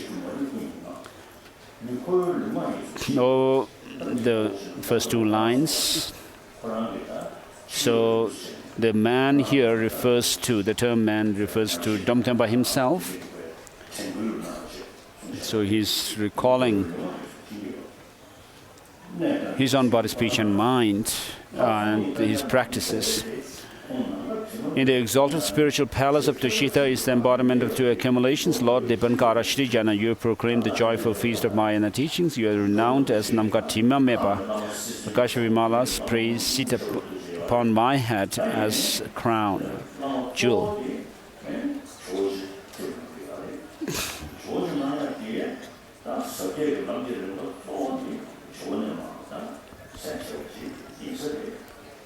So Master Domthonpa considers the Georgia Adisha as his main teacher. So Adisha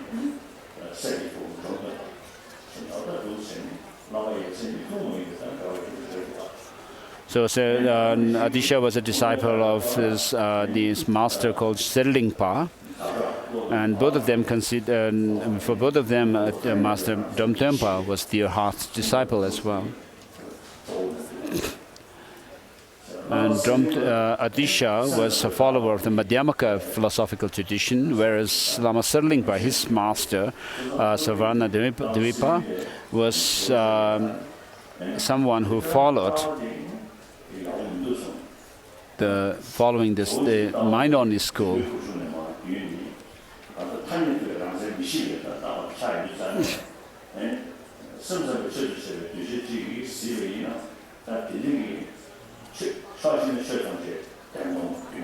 So since Master Adisha followed Vidya Kokila's tradition, which is the tradition of Madhyamaka philosophy,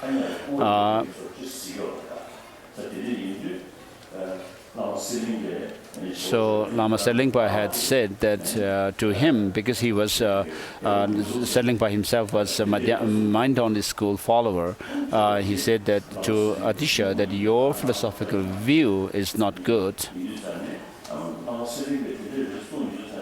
So when he said, when Adisha was told such a thing by Lama Serlingpa, because he was very devoted to Master Serlingpa, it actually confirmed Master Adisha's conviction in the Madhyamaka philosophy.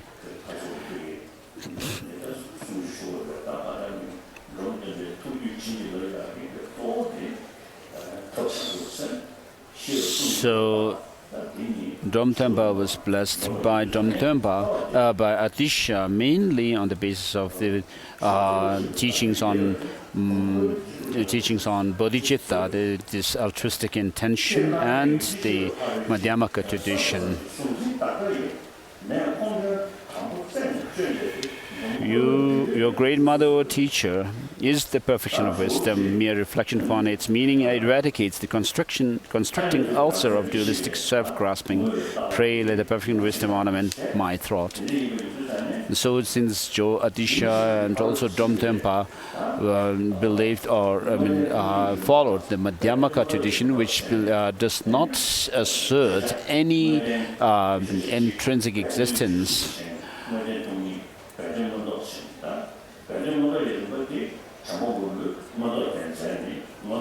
so with regard to the perfection of wisdom teachings, the explicit content is emptiness, whereas the implicit content of those teachings is the paths and grounds. the three, what are known as the three knowledges and so forth.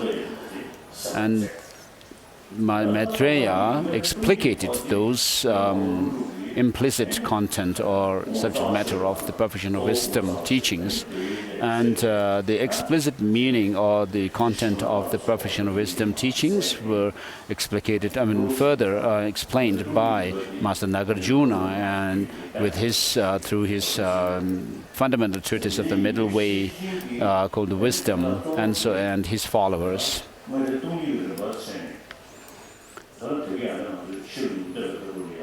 So as we said, the Heart Sutra, which says that all the Buddhas of the three times, depending or relying on the perfection of wisdom, became fully enlightened, perfectly fully enlightened.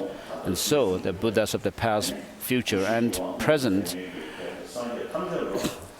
who attain or will attain or are attaining have attained the four Buddha bodies, have done so relying on the perfection of wisdom. Although the perfection of wisdom teachings teach the perfection of morality and patience and generosity and so forth, not only that, even the followers of the Shravaka and Pratyeka Buddha yanas or vehicles have these practices of generosity, morality, and so forth. But because so the term perfection of wisdom is applied when your understanding of emptiness is coupled with the method part of the practices, and particularly bodhicitta, and they are called perfections. And with regard to the perfection here, it could be referred to the agent, which reaches the perfection as an agent, which is the which leads you to the resultant perfection, which is the Buddhahood, based on the understanding of the basis, emptiness. So the Heart Sutra or the perfection of wisdom teachings that are in the other countries in languages, for example, in the Heart Sutra, because in Korea, Japan, Vietnam, and other countries where they follow the Heart Sutra, they spread through China, and because the Chinese translation does not have the term also or even, and in connection with the phrase where it says in the Heart Sutra, the five aggregates also are empty of inherent existence. It is not there in these other languages also, but in our Tibetan translation, this term also is there. And so, what this has, what the significance of this is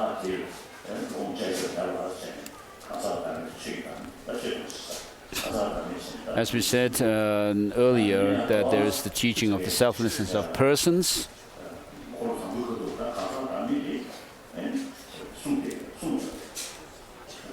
So during the first turning of the wheel of the Dharma, the selflessness of person is taught. So not only that, in the second turning of the wheel of Dharma, the Buddha also taught the selflessness of phenomena, the psychophysical aggregates, which are the basis of a designation of a person. And so, the selflessness of person is also taught. So the term also includes, is an inclusive term which says not only the teaching on the selflessness of person is taught, but also the selflessness of phenomena is taught. So what is emptiness then? So what is the nature of emptiness? As an answer to this, then the Heart Sutra says form is empty, emptiness is form, emptiness is not other than form, and form too is not other than emptiness. The fourfold emptiness, as it is called.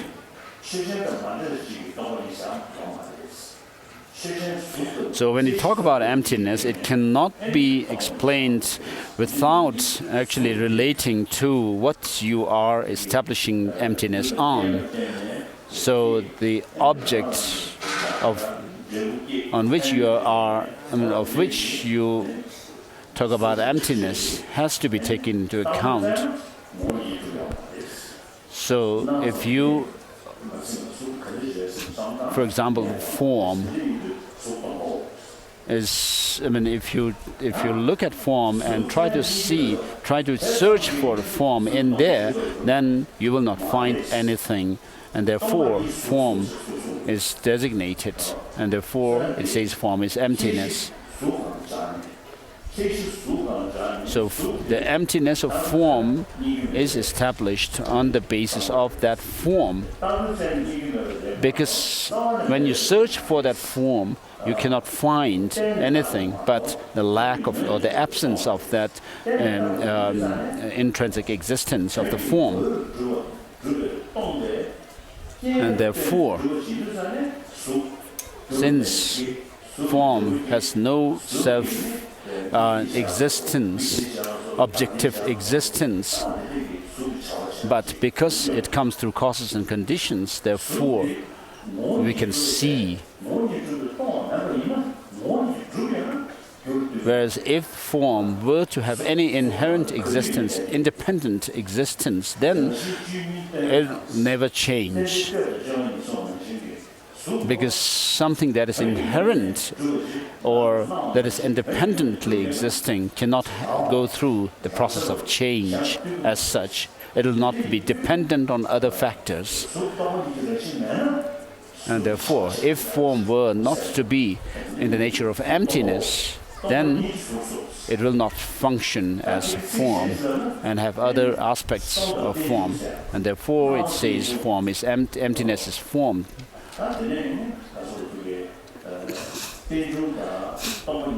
And so dependent origination in relation to the form. And so dependent origination and emptiness actually work for each other. Because things are dependently arisen, we can talk about emptiness. And because things are empty, what it implies is that they are dependent on other factors. And therefore, the emptiness and the appearance actually complement each other. So emptiness does not mean nihilism, but it means that things have no absolute objective existence. And therefore, form is empty and emptiness is form. And therefore, since emptiness and form, what is their nature or essence is said by these two other phrases, which says emptiness is not other than form, and form too is not other than emptiness. So the emptiness of form and form itself are not separate entities, independent or unrelated entities, but emptiness of form is a property of form itself, or a quality of the form.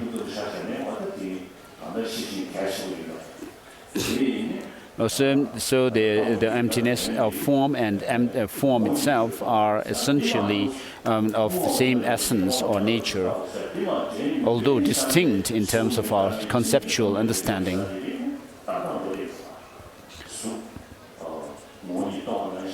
And so the Heart Sutra goes on to say that just as and it goes on to say the form there's no form and so forth. So we should understand those phrases where it says there's no form, no order and so forth, meaning that there is no inherent or absolute or independent existence of form a sound and so forth. So otherwise, if you would take no form, no order, no sound and so forth, literally without understanding the meaning, the correct meaning, you would think that, oh, the Buddha is actually saying something nonsense perhaps. And that's not the case. My late elder brother, Dr. Rinpoche, told me there were two people from Amdo, two persons. One actually knew the Heart Sutra by heart, the other didn't. And so the former actually recited the Heart Sutra very loudly in front of the other one who didn't know it by heart. And then after the recitation, the second person told the first person who recited the Heart Sutra, he said that you could have, instead of saying no eye, no ear, no nose and so forth, you could have just simply said no head.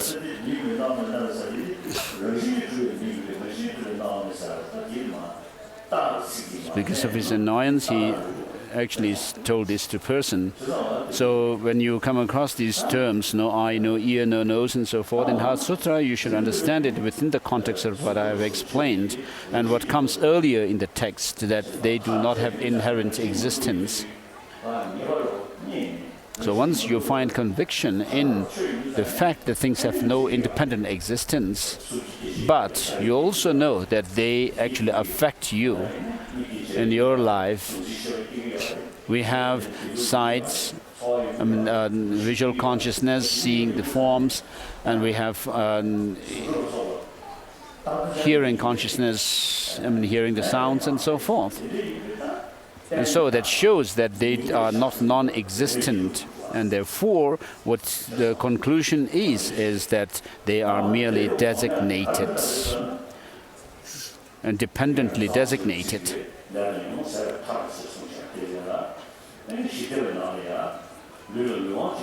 So the purpose of understanding this is,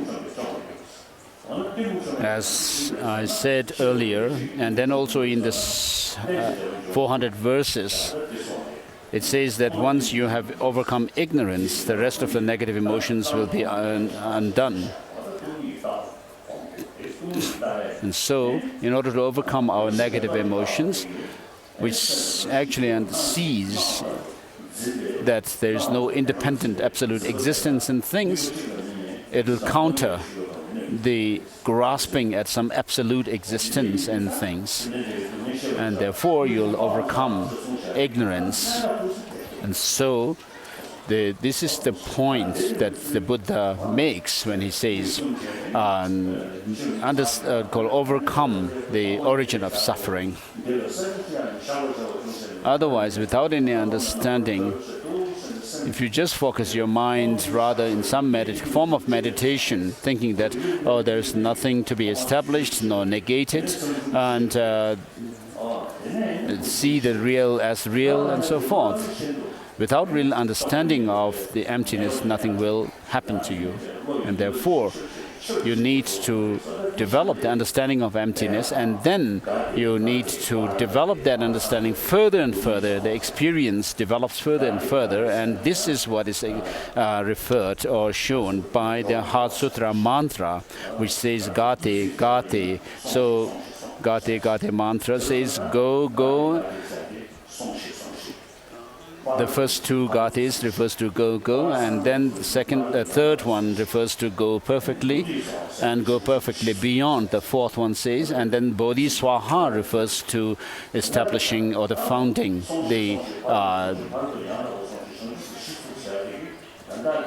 laying the foundation of enlightenment.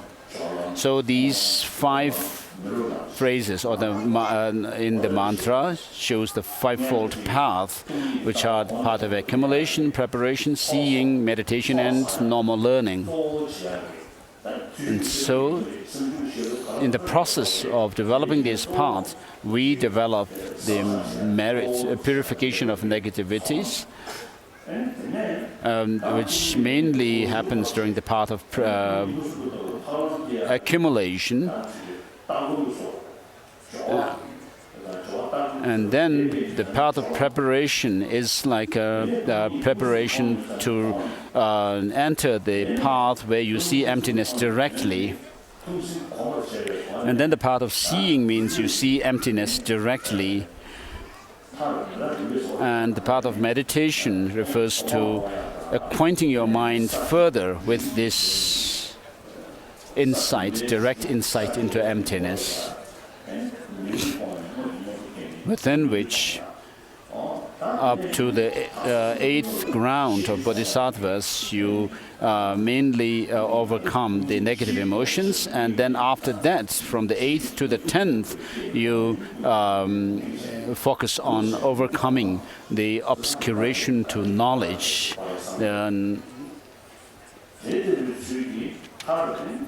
And so through this kind of process, then you lay the foundation of the enlightenment.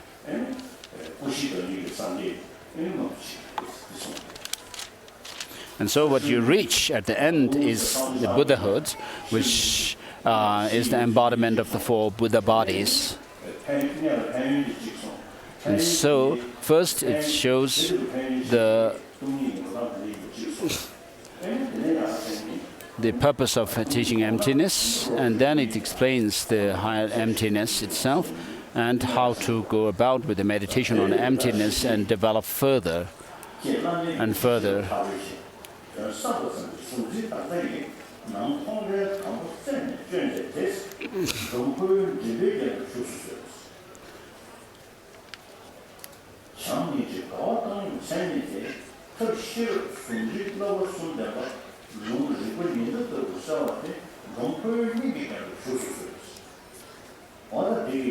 So the verses, starting with your great mother or teacher, and then the next verse. In these 2 verses, Domthonpa is praying, saying that pray, let the perfect wisdom ornament or adorn my thought, and pray, let these adorn my heart.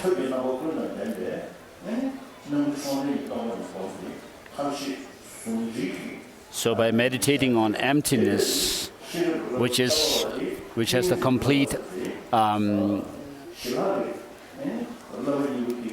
supreme aspect, as it's called,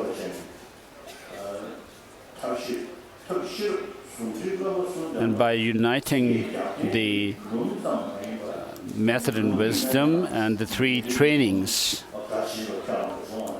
and so, and also with regard to the scriptures, because there are within the scriptures those of the definitive and provisional teachings, you need to use and need the support of reasoning to establish what is definitive. And all shine radiantly as the sun and the moon. Pray, let these ornament my heart. I'll stop here for today. It's 11:30 now. So since you have the book with you, please read it. And the explanation that I have given, just try to recall them. And this is called reflective meditation. And then you could also discuss amongst yourselves, friendly discussions, and try to clarify if you have not understood. Some of you have not understood, and some of you have understood. You can help each other to discuss and remind one another of what I have taught. And then the next days, since we say the Heart Sutra, if we could recite it by understanding the meaning, then it would be beneficial to overcome to shake the root of our deep grasping at true existence and things. And then you'll have some taste of what is meant by the Buddha when he said, Buddha's statement that you should actualize cessation, or so that you could have some simulated sort of, or some experience.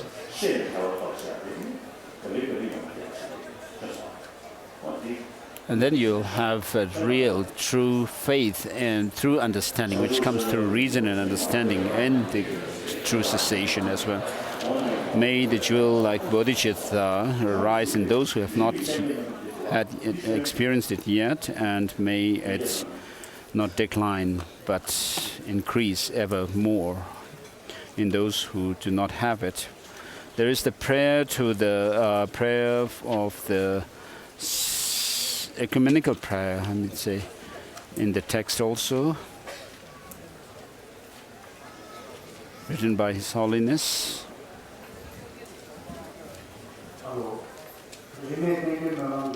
On page 64 for English, 64 in English. To all-knowing ceremony whose essence is the four Buddhas, four bodies, Amitabha, Amitabha and Supreme Arya, Avalokiteshvara, Manjushri, Vajrapāṇi, and the frowning Tara, the victor, and the host of courageous Buddha sons, the 7 great successors, the 6 ornaments, the 2 supreme ones, the 80 Mahasiddhas, the 16 elders, and so forth, who think only of helping the doctrine and wandering beings, the supreme beings, and all the bodhisattvas, please listen, the supreme able one during countless eons, through completing the 2 collections of merit, wisdom and merit, when beyond all-knowing, compassion and ability, by the power of this truth, may the entire doctrine of the victorious victor flourish for a long time. The pioneers who first opened the door for the light of Dharma in the land of snow mountains, Chandarakshita, Padmasambhava, and Tirthan, the translators, Panditas, Vidyadharas and 25 disciples, by the power of your previous pledges, may this victor's doctrine in the land of snow flourish for a long time. The extensive teachings, which are like a jewel house, straw house, containing the great treasure of the profound practice, illuminated by the bright rays of the profound and extensive heart's essence, may this victor's doctrine in the land of snows flourish for a long time. Within the vast essence of clear light, primordial purity, the pinnacle of vehicles, totally encompassing all the phenomena of samsara nirvana, the means that lead to the city of Samantabhadra, may this victor's doctrine in the land of snow flourish for a long time. The lineage of profound view and vast practice, the treasure of complete teaching held by Adisha, the tradition of advice that comes through Domthonpa, may this victor's doctrine in the land of snow flourish for a long time. The teaching of the Buddha collected in the 3 baskets, well arranged as advice into the path of the 3 beings in the golden rosary of the golden rosary of the Kadam tradition, with its 4 deities and 3 texts. May this victor's doctrine in the land of snow flourish for a long time. The great translator Marpa, Shebadorji, Milarepa, and the rest, the jewel treasury of the Gaitu, that source of inspiration, the unequal succession, that marvelous tradition of teachings, may the victor's doctrine of in the land of snow flourish for a long time. All phenomena of samsara nirvana, reflection of the spontaneous mind, realizing the mind itself as the nature of the Dharmakaya body, Dharma body, free of elaborations, is the Mahamudra, which pervades all appearances of samsara nirvana. May this victor's doctrine in the land of snow flourish for a long time. The scholars upholding with the Dharma through explaining, debating, and comprising key points of the many texts of Sutra and Tantra, common and uncommon sciences, the godly Kuntan lineage, the great compassion Sakyapa, may this victor's doctrine in the land of snow flourish for a long time. The heart of the most profound practice of cross path and its fruit, possessing the 4 validities, the whispered lineage, the tradition of the teaching attributes, tradition of teaching that attributes of the powerful yogi, may this victor's doctrine in the land of snows flourish for a long time. The teaching of the victor's Lozang Dagwa, skillfully spreading the profound view and clear appearance, the path of 2 stages, the great 6 Vajra vehicle closely related to the profound middle way, may this victor's doctrine in the land of snow flourish for a long time. The highest pure tradition, which practices the meaning of the 3 baskets and the 4 classes of Tantra as the complete path without mistaking its sequences and essentials, may this victor's doctrine in the land of snows flourish for a long time. The combined Buddhan and the Jonam traditions, which set forth pronouncements of scriptures and insight of the internal, external, and alternate color chakra, a tradition of explanation unique amongst the other amongst the sutras and tantras, may this victor's doctrine in the land of snow flourish for a long time. In short, the 10 great pillars of explanation, the chariots of practice lineage in general, and the 8 and the Shiji and so forth, rich with many quintessential instructions combining sutra and tantra, may this victor's doctrine in the land of snow flourish for a long time. May the upholders of the doctrine live long and harmoniously. May the Sangha preserve the teachings through the 3 wheels. May beings having faith in the Dharma fill the earth. May the Nuncitarian doctrine of the victor flourish for a long time. War, famine, malicious thoughts and deeds, may even their name become unknown throughout all worlds. May beings have loving kindness, goodness increase within the environment and inhabitants, and an ocean of happiness and joy spread in all directions. Henceforth may I too be solely striving in hearing, thinking and meditating on the complete path of doctrine, the profound view, the vast mind of Bodhisattva that quickly touch the ground of temporary and eternal happiness. For the sake of beings as infinite in space, may I engage joyfully with faith and aspiration, without laziness and discouragement and attachment to evil, in the delightful deeds of the Buddhas and the Bodhisattvas, victor's sons. May all my body, possessions, virtue become the cause of bliss for all my mothers. May all my dear suffering and its causes totally ripen upon myself.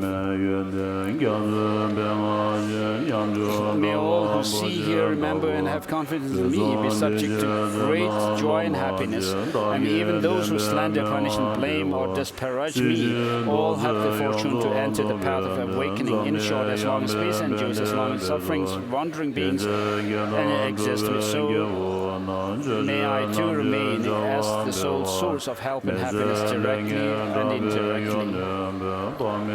And this next prayer is the prayer called the Words of Truth by His Holiness.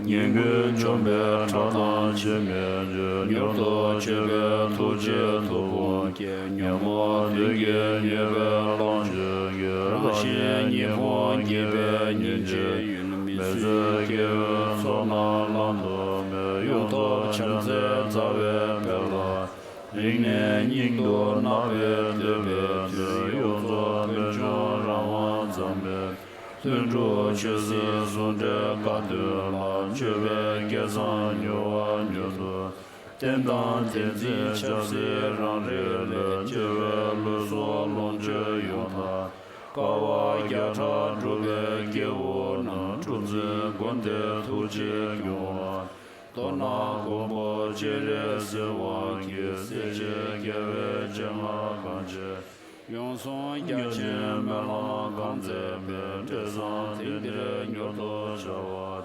Nando chenye same tende no chozo doje toda tende Lende lome tende daja ge tembe melan ge me nyoto yo melan love ge tembala goe of evil thoughts and deeds of the negative forces of humans and non-humans who harbor malice through perverted prayers against the teaching of the Buddha be totally vanquished through the power of the truth of the 3 jewels.